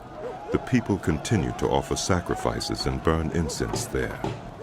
Jotham rebuilt the upper gate of the temple of the Lord. As for the other events of Jotham's reign, and what he did, are they not written in the book of the annals of the kings of Judah? In those days the Lord began to send Rezin, king of Aram, and Pekah, son of Remaliah, against Judah. Jotham rested with his ancestors and was buried with them in the city of David, the city of his father, and Ahaz, his son, succeeded him as king. In the 17th year of Pekah, son of Remaliah, Ahaz, son of Jotham, king of Judah, began to reign. Ahaz was 20 years old when he became king, and he reigned in Jerusalem 16 years. Unlike David his father, he did not do what was right in the eyes of the Lord his God. He followed the ways of the kings of Israel, and even sacrificed his son in the fire, engaging in the detestable practices of the nations the Lord had driven out before the Israelites. He offered sacrifices and burned incense at the high places, on the hilltops, and under every spreading tree. Then Rezin, king of Aram, and Pekah, son of Remaliah, king of Israel, marched up to fight against Jerusalem and besieged Ahaz, but they could not overpower him. At that time, Rezin, king of Aram, recovered Elath for Aram by driving out the people of Judah. Edomites then moved into Elath and have lived there to this day. Ahaz sent messengers to say to Tiglath-Pileser, king of Assyria, I am your servant and vassal. Come up and save me out of the hand of the king of Aram and of the king of Israel, who are attacking me. And Ahaz took the silver and gold found in the temple of the Lord and in the treasuries of the royal palace, and sent it as a gift to the king of Assyria. The king of Assyria complied by attacking Damascus and capturing it. He deported its inhabitants to Kir and put Rezin to death. Then King Ahaz went to Damascus to meet Tiglath-Pileser, king of Assyria. He saw an altar in Damascus and sent to Uriah the priest a sketch of the altar with detailed plans for its construction.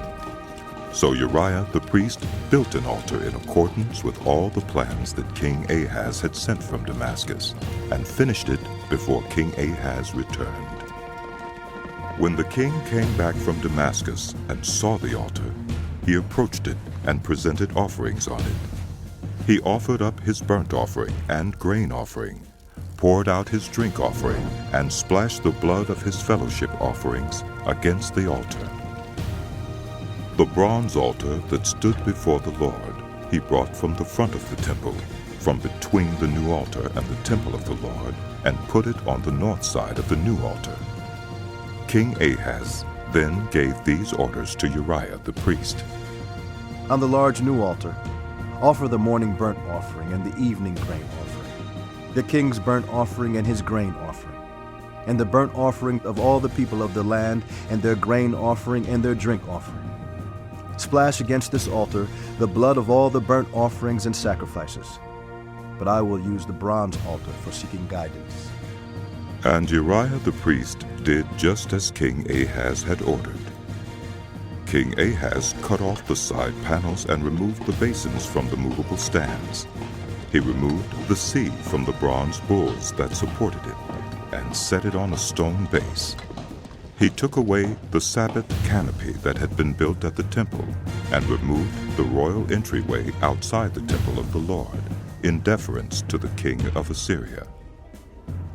As for the other events of the reign of Ahaz and what he did, are they not written in the book of the annals of the kings of Judah? Ahaz rested with his ancestors and was buried with them in the city of David. And Hezekiah.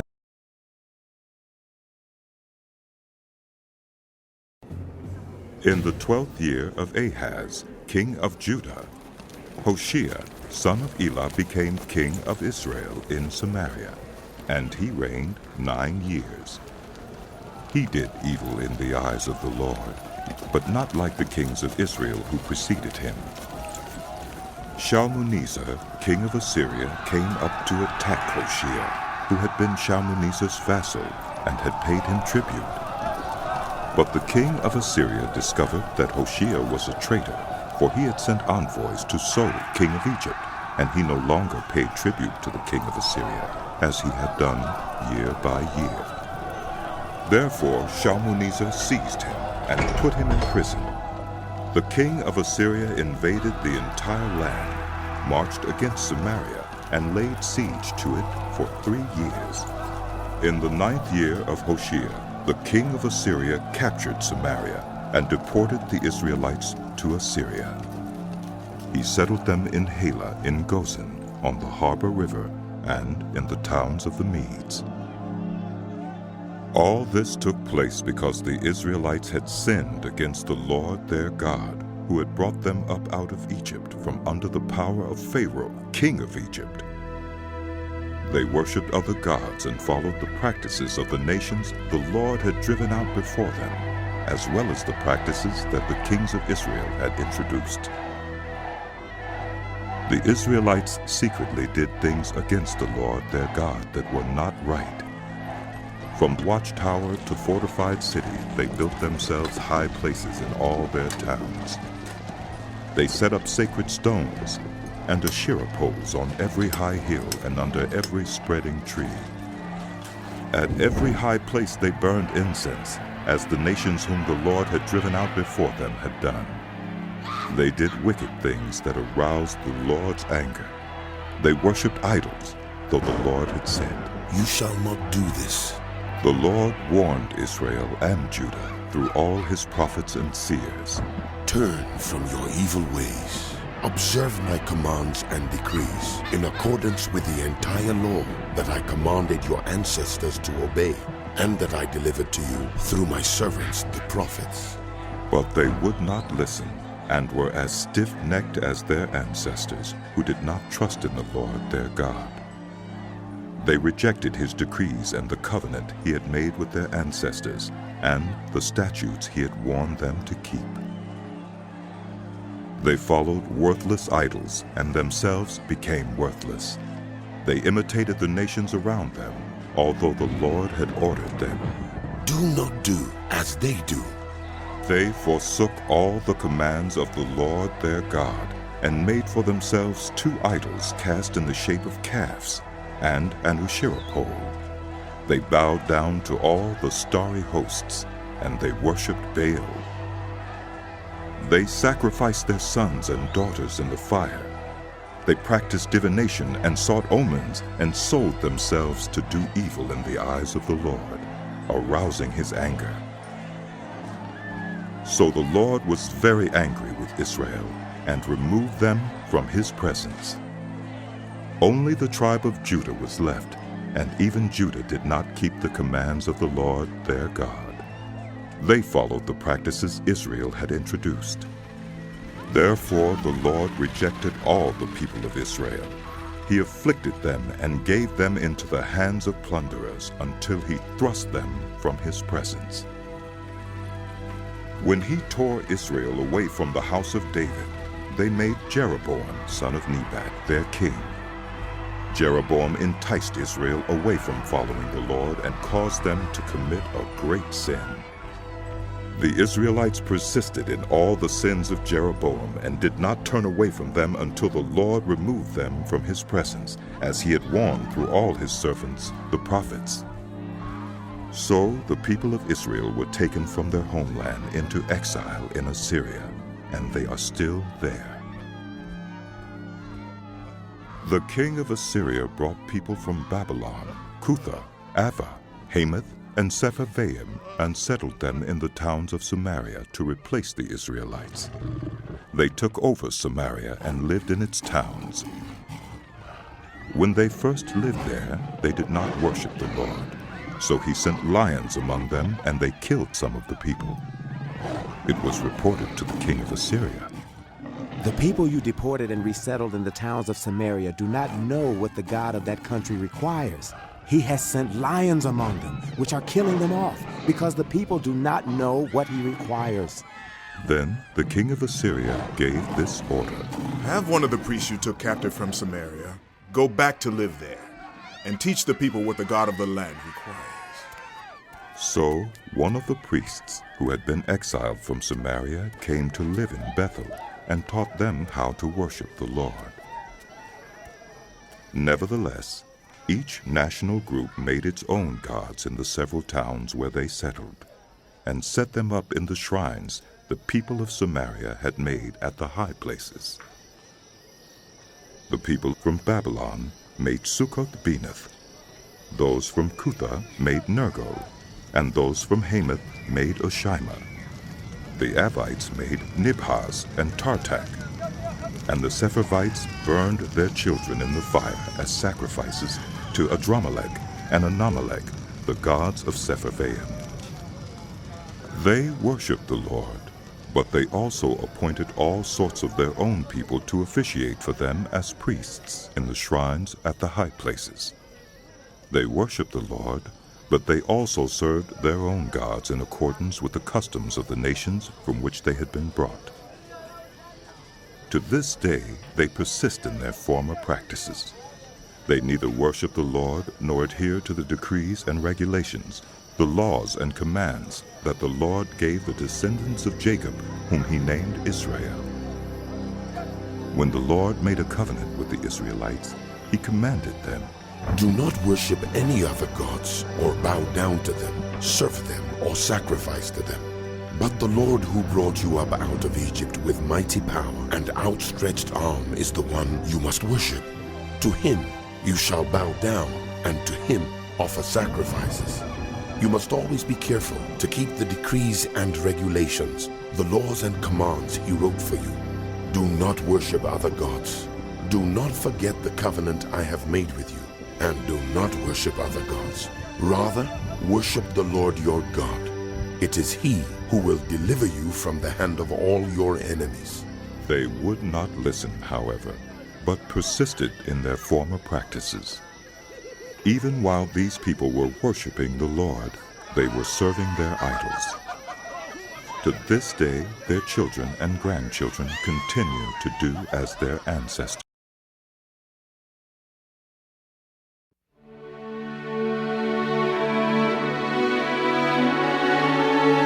The book of Second Kings continued.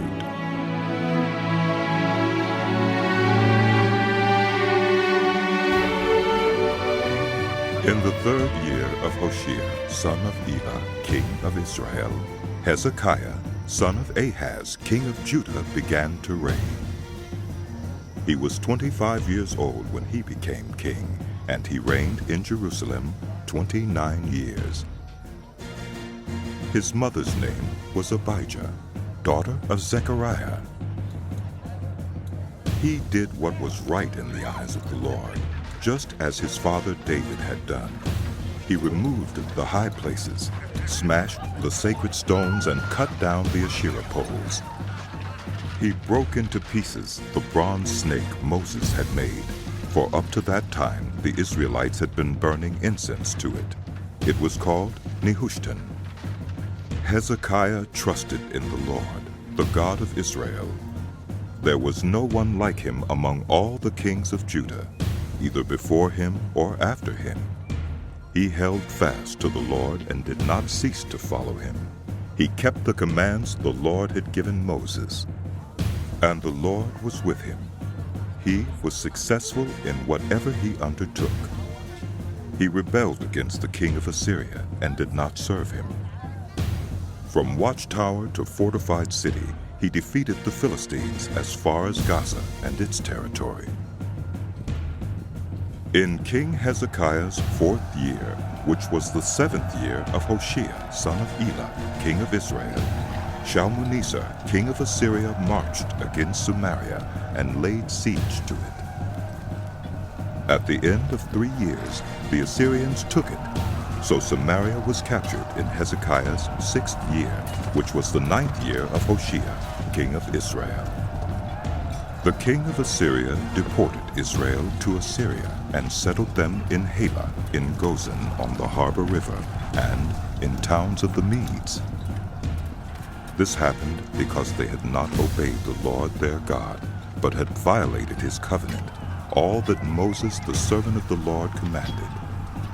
They neither listened to the commands nor carried them out. In the 14th year of King Hezekiah's reign, Sennacherib, king of Assyria, attacked all the fortified cities of Judah and captured them.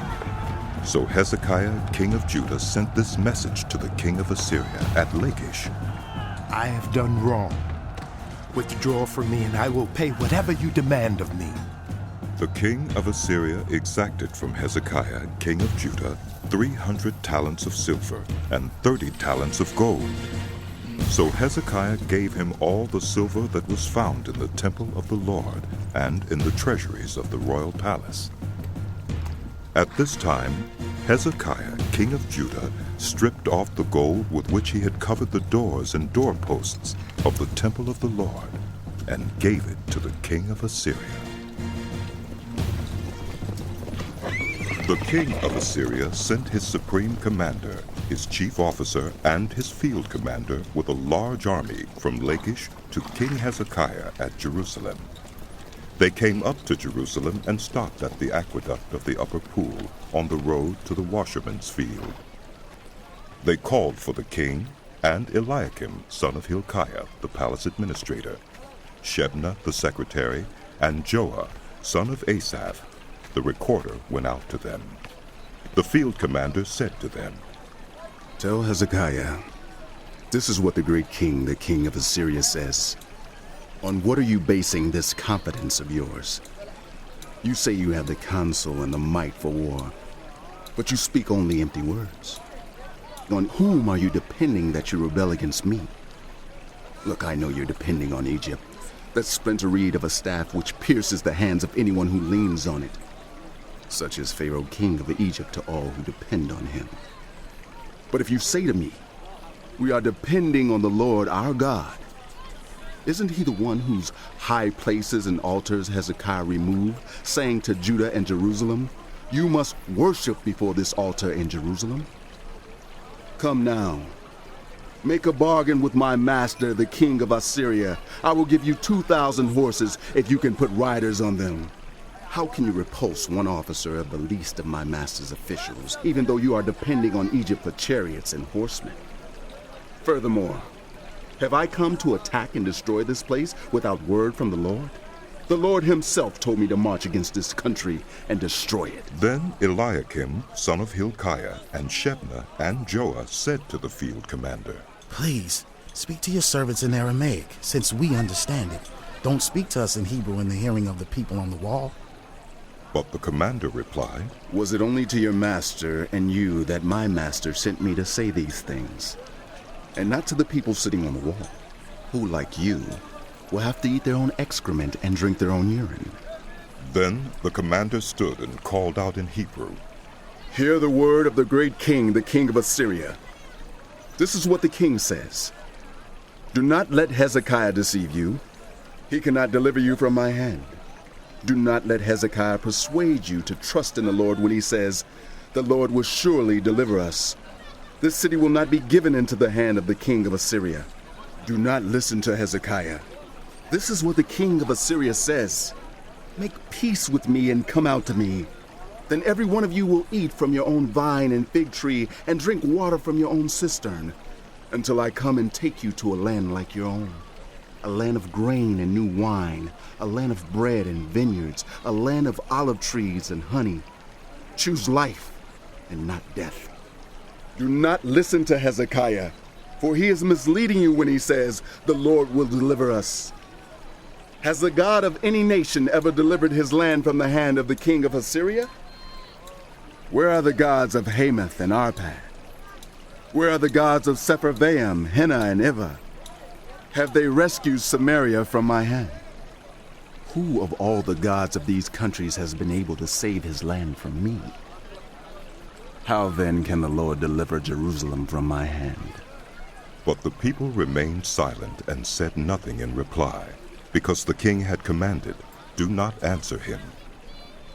Then Eliakim, son of Hilkiah, the palace administrator, Shebna, the secretary, and Joah, son of Asaph, the recorder, went to Hezekiah with their clothes torn.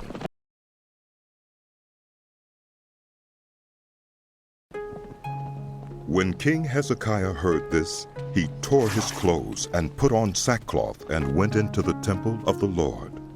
He sent Eliakim, the palace administrator, Shebna, the secretary, and the leading priests, all wearing sackcloth, to the prophet Isaiah, son of Amos. They told him, This is what Hezekiah says.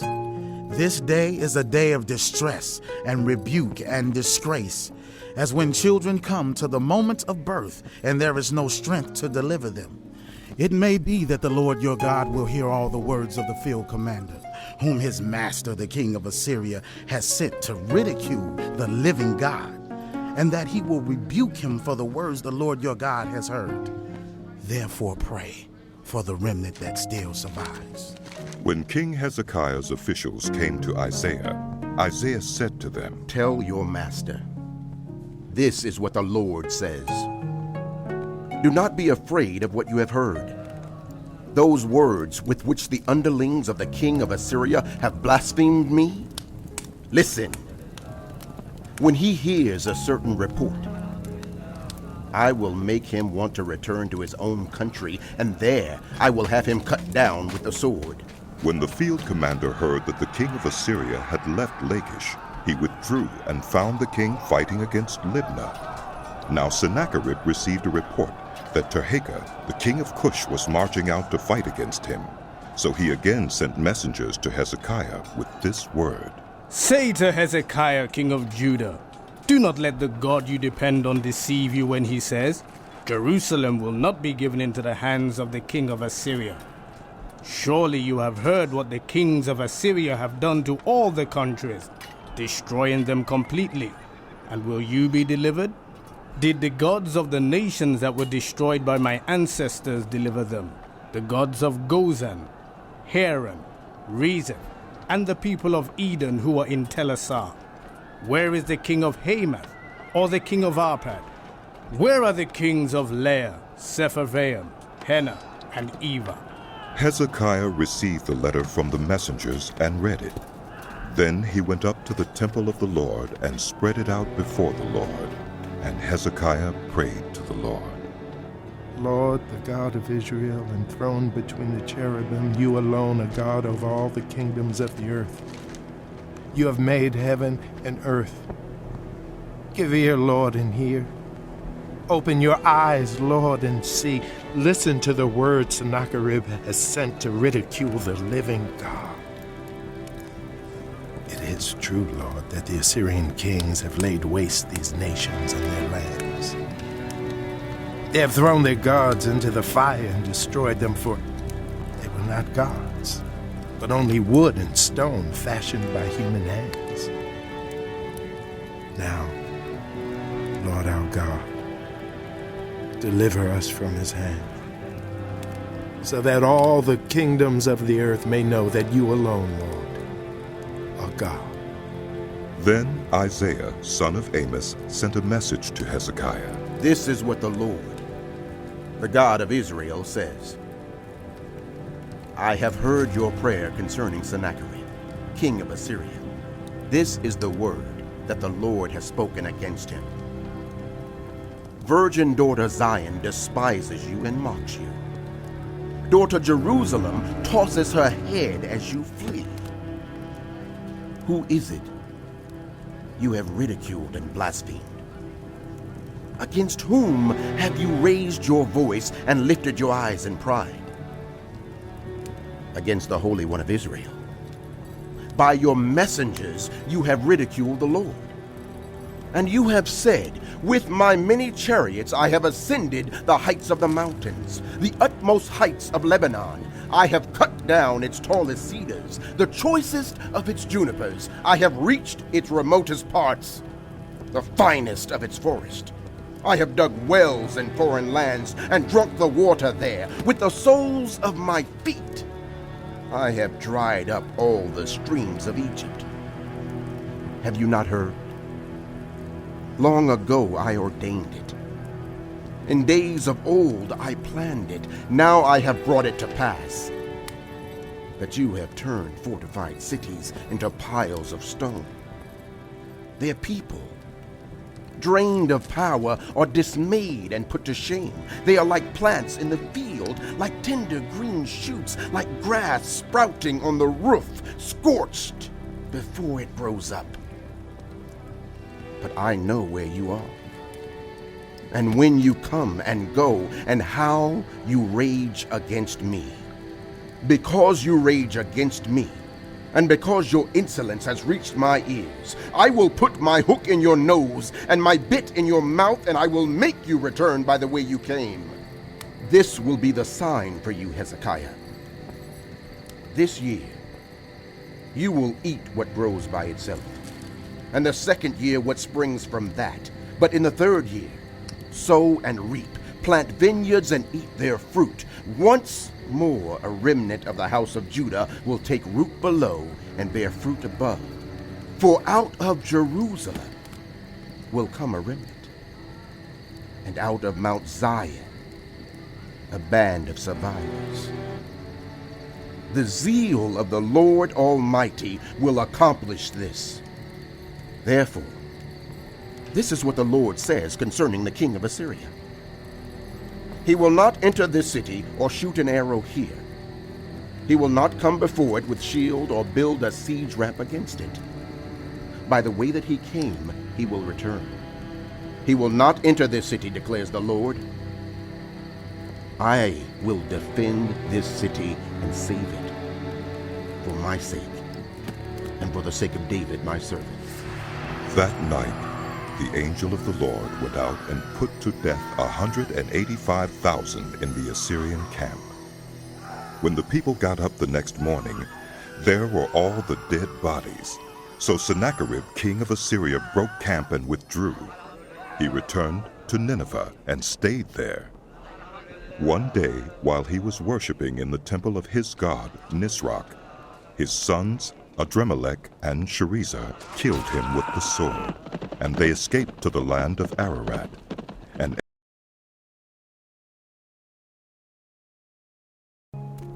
in those days Hezekiah became ill and was at the point of death.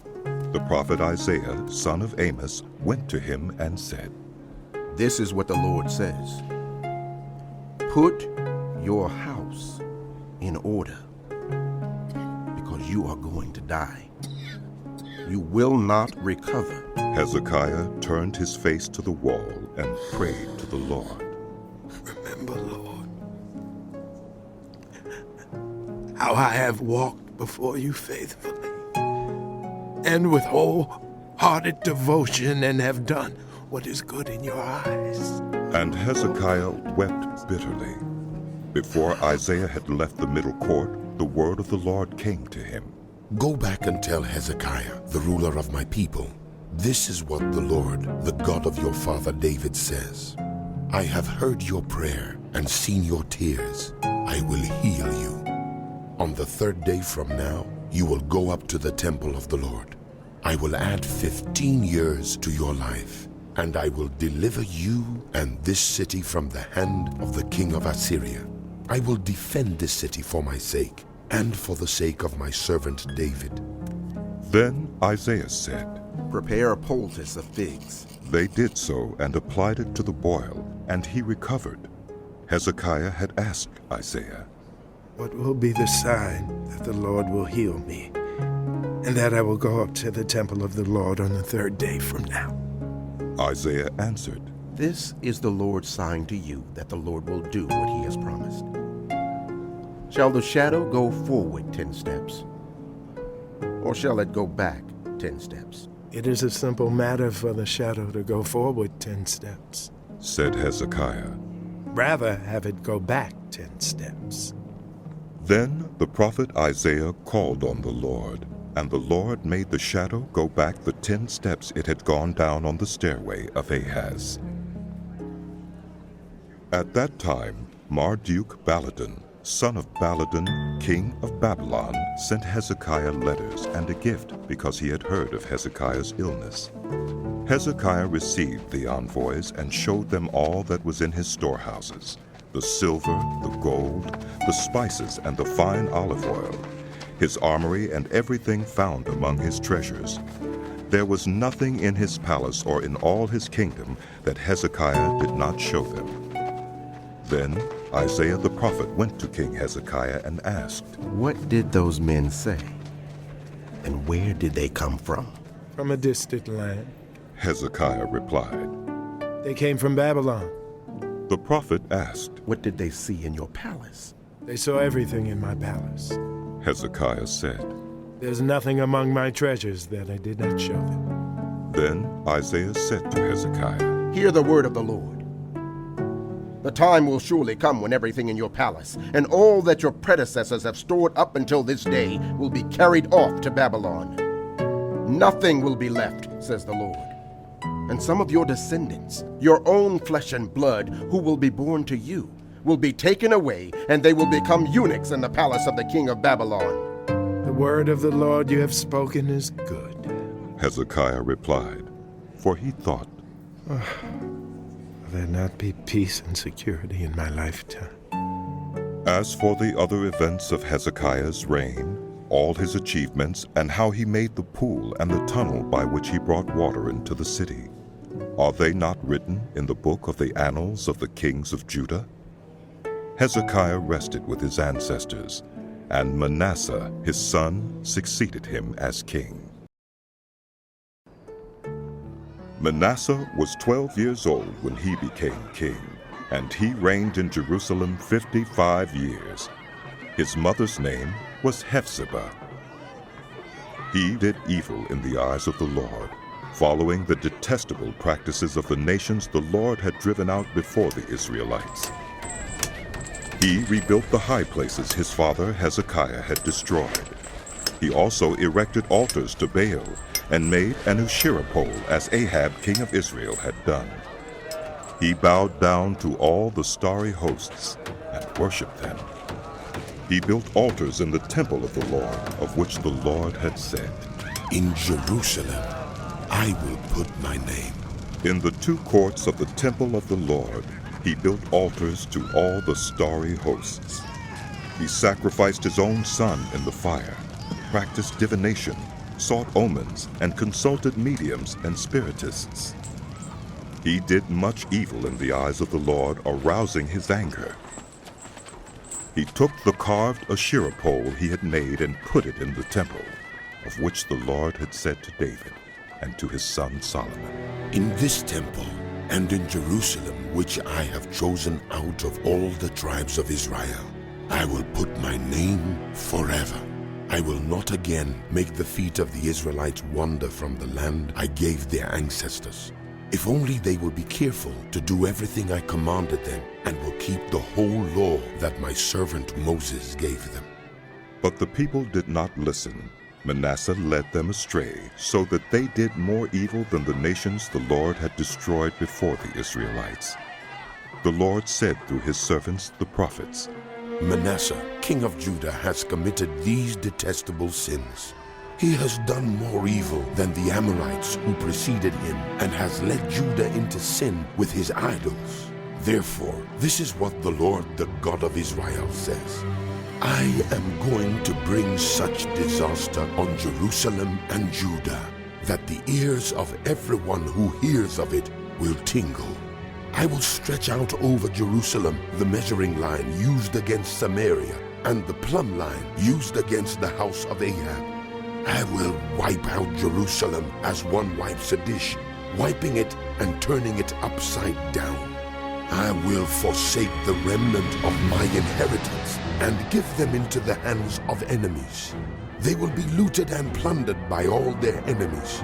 They have done evil in my eyes and have aroused my anger from the day their ancestors came out of Egypt until this day.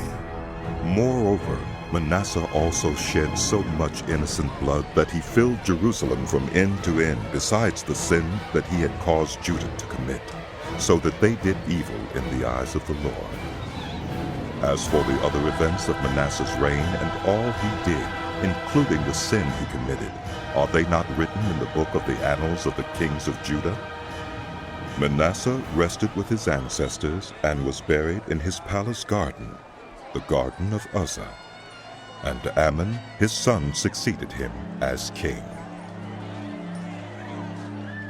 Amon was 22 years old when he became king, and he reigned in Jerusalem 2 years. His mother's name was Meshullemeth, daughter of Harez. She was from Joklah. He did evil in the eyes of the Lord, as his father Manasseh had done. He followed completely the ways of his father, worshiping the idols his father had worshipped, and bowing down to them. He forsook the Lord, the God of his ancestors, and did not walk in obedience to him. Ammon's officials conspired against him and assassinated the king in his palace. Then the people of the land killed all who had plotted against King Ammon, and they made Josiah, his son, king in his place. As for the other events of Ammon's reign and what he did, are they not written in the book of the annals of the kings of Judah? He was buried in his tomb in the garden of Uzzah, and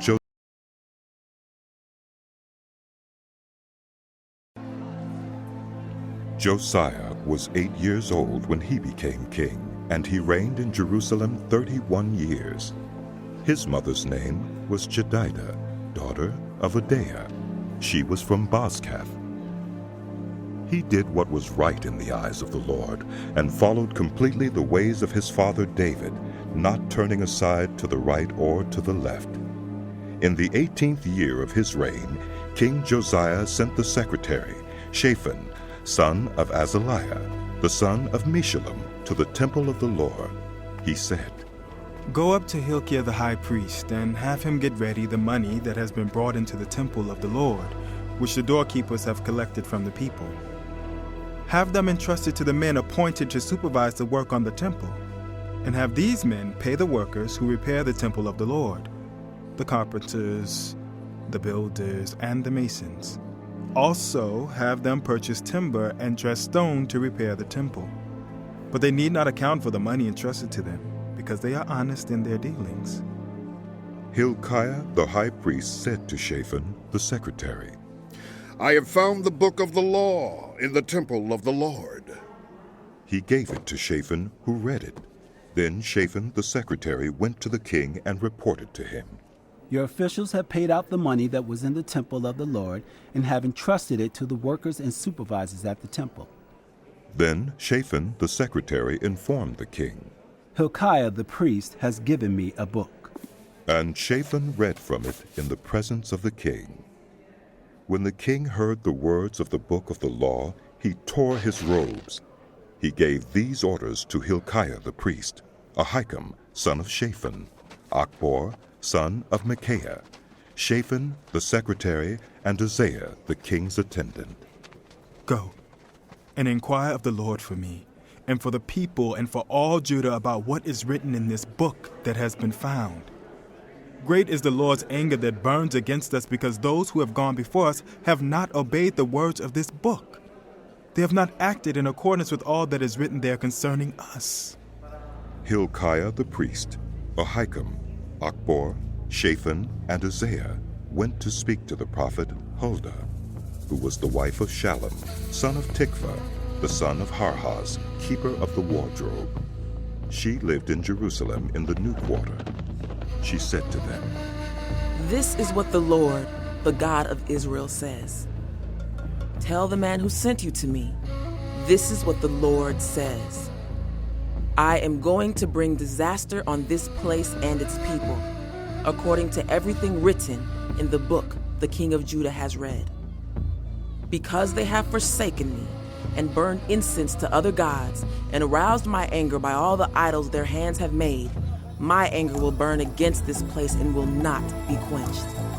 Tell the king of Judah, who sent you to inquire of the Lord, this is what the Lord, the God of Israel, says concerning the words you heard.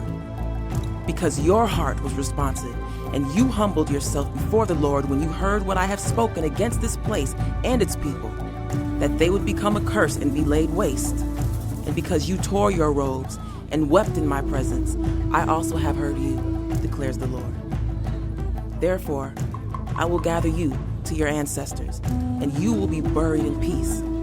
Your eyes will not see all the disaster I am going to bring on this place.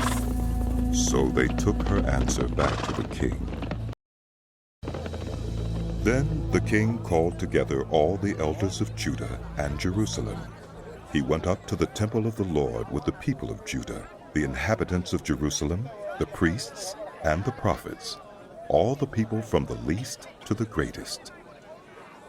He read in their hearing all the words of the book of the covenant which had been found in the temple of the Lord. The king stood by the pillar and renewed the covenant in the presence of the Lord, to follow the Lord and keep his commands, statutes, and decrees with all his heart and all his soul, thus confirming the words of the covenant written in this book. Then all the people pledged themselves to the covenant. The king ordered Hilkiah the high priest, the priests next in rank, and the doorkeepers to remove from the temple of the Lord all the articles made for Baal and Asherah and all the starry hosts. He burned them outside Jerusalem in the fields of the Kidron Valley and took the ashes to Bethel. He did away with the idolatrous priests appointed by the kings of Judah to burn incense on the high places of the towns of Judah and on those around Jerusalem, those who burned incense to Baal, to the sun and moon, to the constellations, and to all the starry hosts. He took the Asherah pole from the temple of the Lord to the Kidron Valley outside Jerusalem and burned it there. He ground it to powder and scattered the dust over the graves of the common people. He also tore down the quarters of the male shrine prostitutes that were in the temple of the Lord, the quarters where women did weaving for Asherah.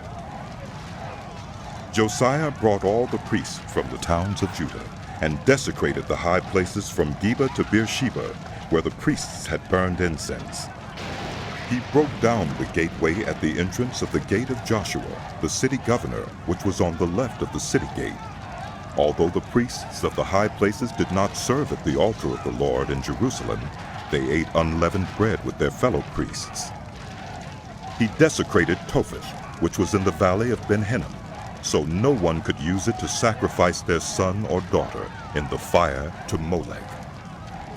He removed from the entrance to the temple of the Lord the horses that the kings of Judah had dedicated to the sun. They were in the court near the room of an official named Nathan-Melech. Josiah then burned the chariots dedicated to the sun. He pulled down the altars the kings of Judah had erected on the roof near the upper room of Ahaz, and the altars Manasseh had built in the 2 courts of the temple of the Lord. He removed them from there, smashed them to pieces, and threw the rubble into the Kidron Valley. The king also desecrated the high places that were east of Jerusalem on the south of the Hill of Corruption, the one Solomon, king of Israel, had built for Ashtoreth, the vile goddess of the Sidonians, for Chemosh, the vile god of Moab, and for Molech, the detestable god of the people of Ammon. Josiah smashed the sacred stones and cut down the Asherah poles and covered the sites with human bones, even the altar at Bethel, the high place made by Jeroboam, son of Nebat, who had caused Israel to sin. Even that altar and high place he demolished. He burned the high place and ground it to powder, and burned the Asherah pole also. Then Josiah looked around, and when he saw the tombs that were there on the hillside, he had the bones removed from them and burned on the altar to defile it, in accordance with the word of the Lord proclaimed by the man of God who foretold these things. The king asked, "What is that tombstone I see?" The people of the city said, "It marks the tomb of the man of God who came from Judah and pronounced against the altar of Bethel the very things you have done to it." "Leave it alone," he said. "Don't let anyone disturb his bones." So they spared his bones and those of the prophet who had come from Samaria. Just as he had done at Bethel, Josiah removed all the shrines at the high places that the kings of Israel had built in the towns of Samaria and that had aroused the Lord's anger. Josiah slaughtered all the priests of those high places on the altars and burned human bones on them. Then he went back to Jerusalem.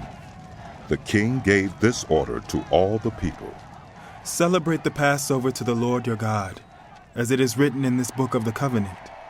Neither in the days of the judges who led Israel, nor in the days of the kings of Israel and the kings of Judah had any such Passover been observed. But in the 18th year of King Josiah, this Passover was celebrated to the Lord in Jerusalem. Furthermore, Josiah got rid of the mediums and spiritists, the household gods, the idols, and all the other detestable things seen in Judah and Jerusalem. This he did to fulfill the requirements of the law written in the book that Hilkiah the priest had discovered in the temple of the Lord. Neither before nor after Josiah was there a king like him who turned to the Lord as he did, with all his heart and with all his soul and with all his strength, in accordance with all the law of Moses. Nevertheless, the Lord did not turn away from the heat of his fierce anger, which burned against Judah because of all that Manasseh had done to arouse his anger. So the Lord said, "I will remove Judah also from my presence, as I removed Israel, and I will reject Jerusalem, the city I chose, and this temple, about which I said, 'There shall my name be.'" As for the other events of Josiah's reign, and all he did, are they not written in the book of the annals of the kings of Judah? While Josiah was king, Pharaoh Necho, king of Egypt, went up to the Euphrates River to help the king of Assyria.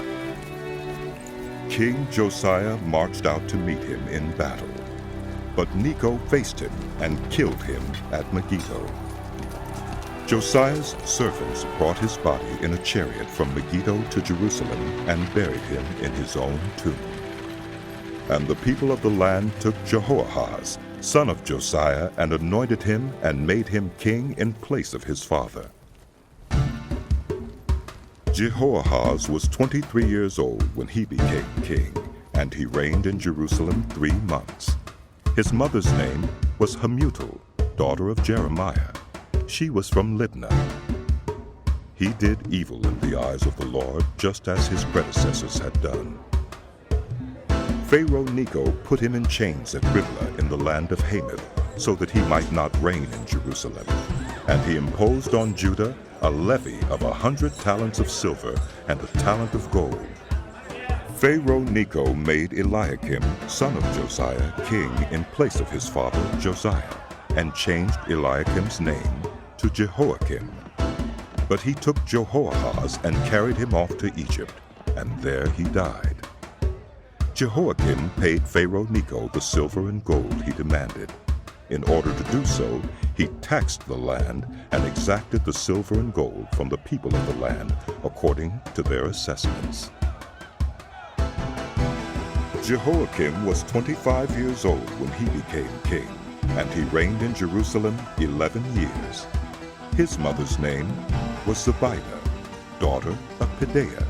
She was from Rumah. And he did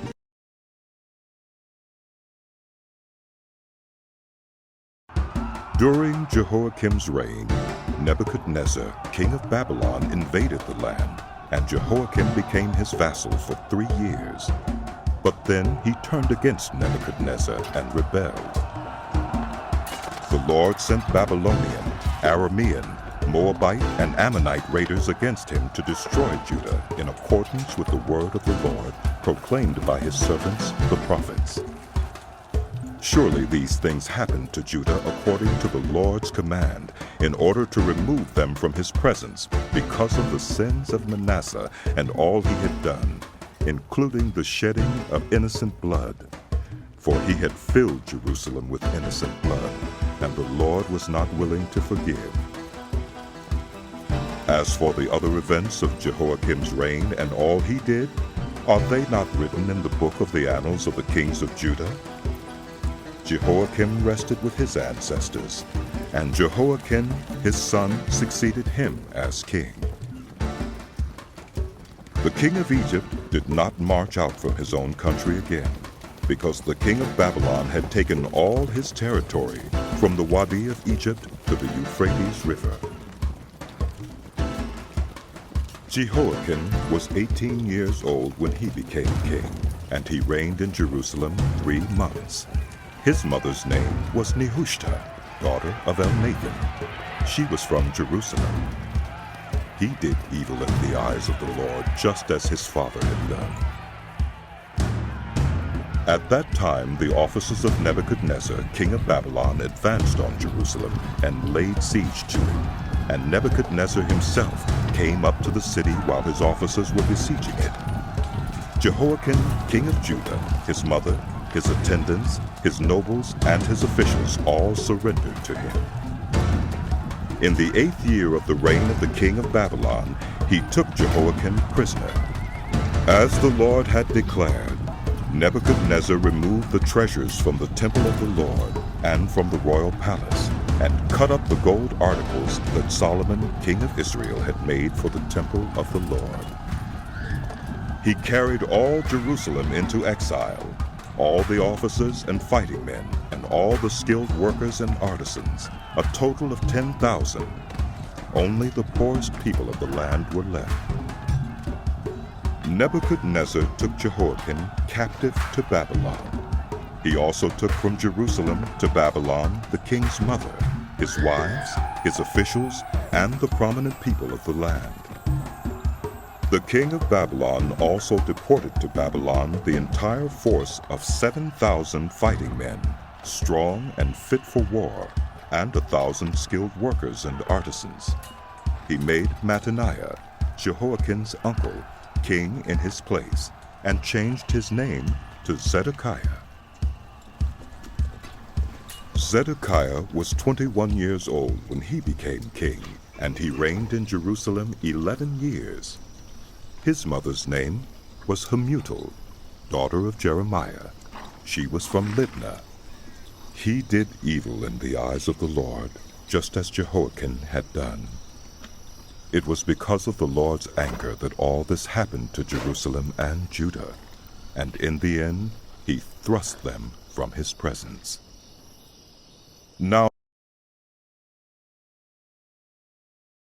So in the 9th year of Zedekiah's reign, on the 10th day of the 10th month, Nebuchadnezzar, king of Babylon, marched against Jerusalem with his whole army. He encamped outside the city and built siege works all around it. The city was kept under siege until the 11th year of King Zedekiah. By the 9th day of the 4th month, the famine in the city had become so severe that there was no food for the people to eat. Then the city wall was broken through, and the whole army fled at night through the gate between the two walls near the king's garden, though the Babylonians were surrounding the city. They fled toward the Arabah, but the Babylonian army pursued the king and overtook him in the plains of Jericho. All his soldiers were separated from him and scattered, and he was captured. He was taken to the king of Babylon at Riblah, where sentence was pronounced on him. They killed the sons of Zedekiah before his eyes. Then they put out his eyes, bound him with bronze shackles, and took him to Babylon. On the 7th day of the 5th month, in the 19th year of Nebuchadnezzar, king of Babylon, Nebuzaradan, commander of the imperial guard, an official of the king of Babylon, came to Jerusalem. He set fire to the temple of the Lord, the royal palace, and all the houses of Jerusalem. Every important building he burned down. The whole Babylonian army under the commander of the imperial guard broke down the walls around Jerusalem. Nebuzaradan, the commander of the guard, carried into exile the people who remained in the city, along with the rest of the populace and those who had deserted to the king of Babylon. But the commander left behind some of the poorest people of the land to work the vineyards and fields. The Babylonians broke up the bronze pillars, the movable stands, and the bronze sea that were at the temple of the Lord, and they carried the bronze to Babylon.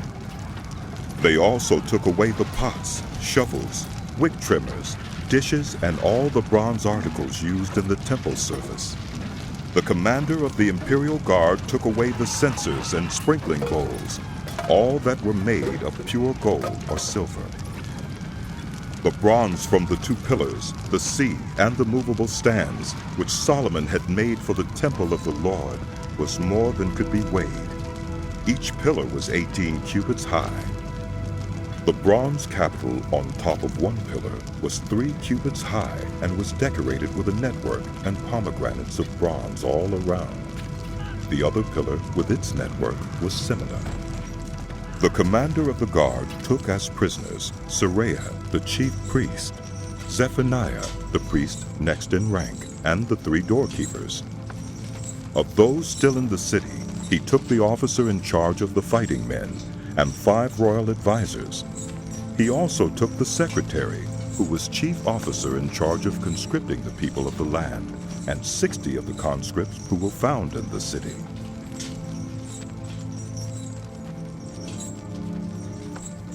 Nebuzaradan, the commander, took them all and brought them to the king of Babylon at Riblah. There at Riblah, in the land of Hamath, the king had them executed. So Judah went into captivity away from her land. Nebuchadnezzar, king of Babylon, appointed Gedaliah, son of Ahikam, the son of Shaphan, to be over the people he had left behind in Judah. When all the army officers and their men heard that the king of Babylon had appointed Gedaliah as governor, they came to Gedaliah at Mizpah. Ishmael, son of Nethaniah, Johanan, son of Kareah, Seraiah, son of Tanhumeth the Netophathite, Jaazaniah, the son of the Meuchathite, and their men. Gedaliah took an oath to reassure them and their men. Do not be afraid of the Babylonian officials, he said. Settle down in the land and serve the king of Babylon, and it will go well with you. In the 7th month, however, Ishmael, son of Nethaniah, the son of Elishama, who was of royal blood, came with 10 men and assassinated Gedaliah, and also the men of Judah, and the Babylonians who were with him at Mizpah. At this, all the people from the least to the greatest, together with the army officers, fled to Egypt for fear of the Babylonians. In the 37th year of the exile of Jehoiakim, king of Judah, in the year Marduk became king of Babylon, he released Jehoiakim, king of Judah, from prison. He did this on the 27th day of the 12th month. He spoke kindly to him and gave him a seat of honor, higher than those of the other kings who were with him in Babylon.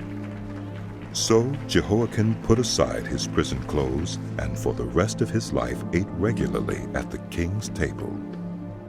Day by day, the king gave Jehoiakim a regular allowance as long as he lived.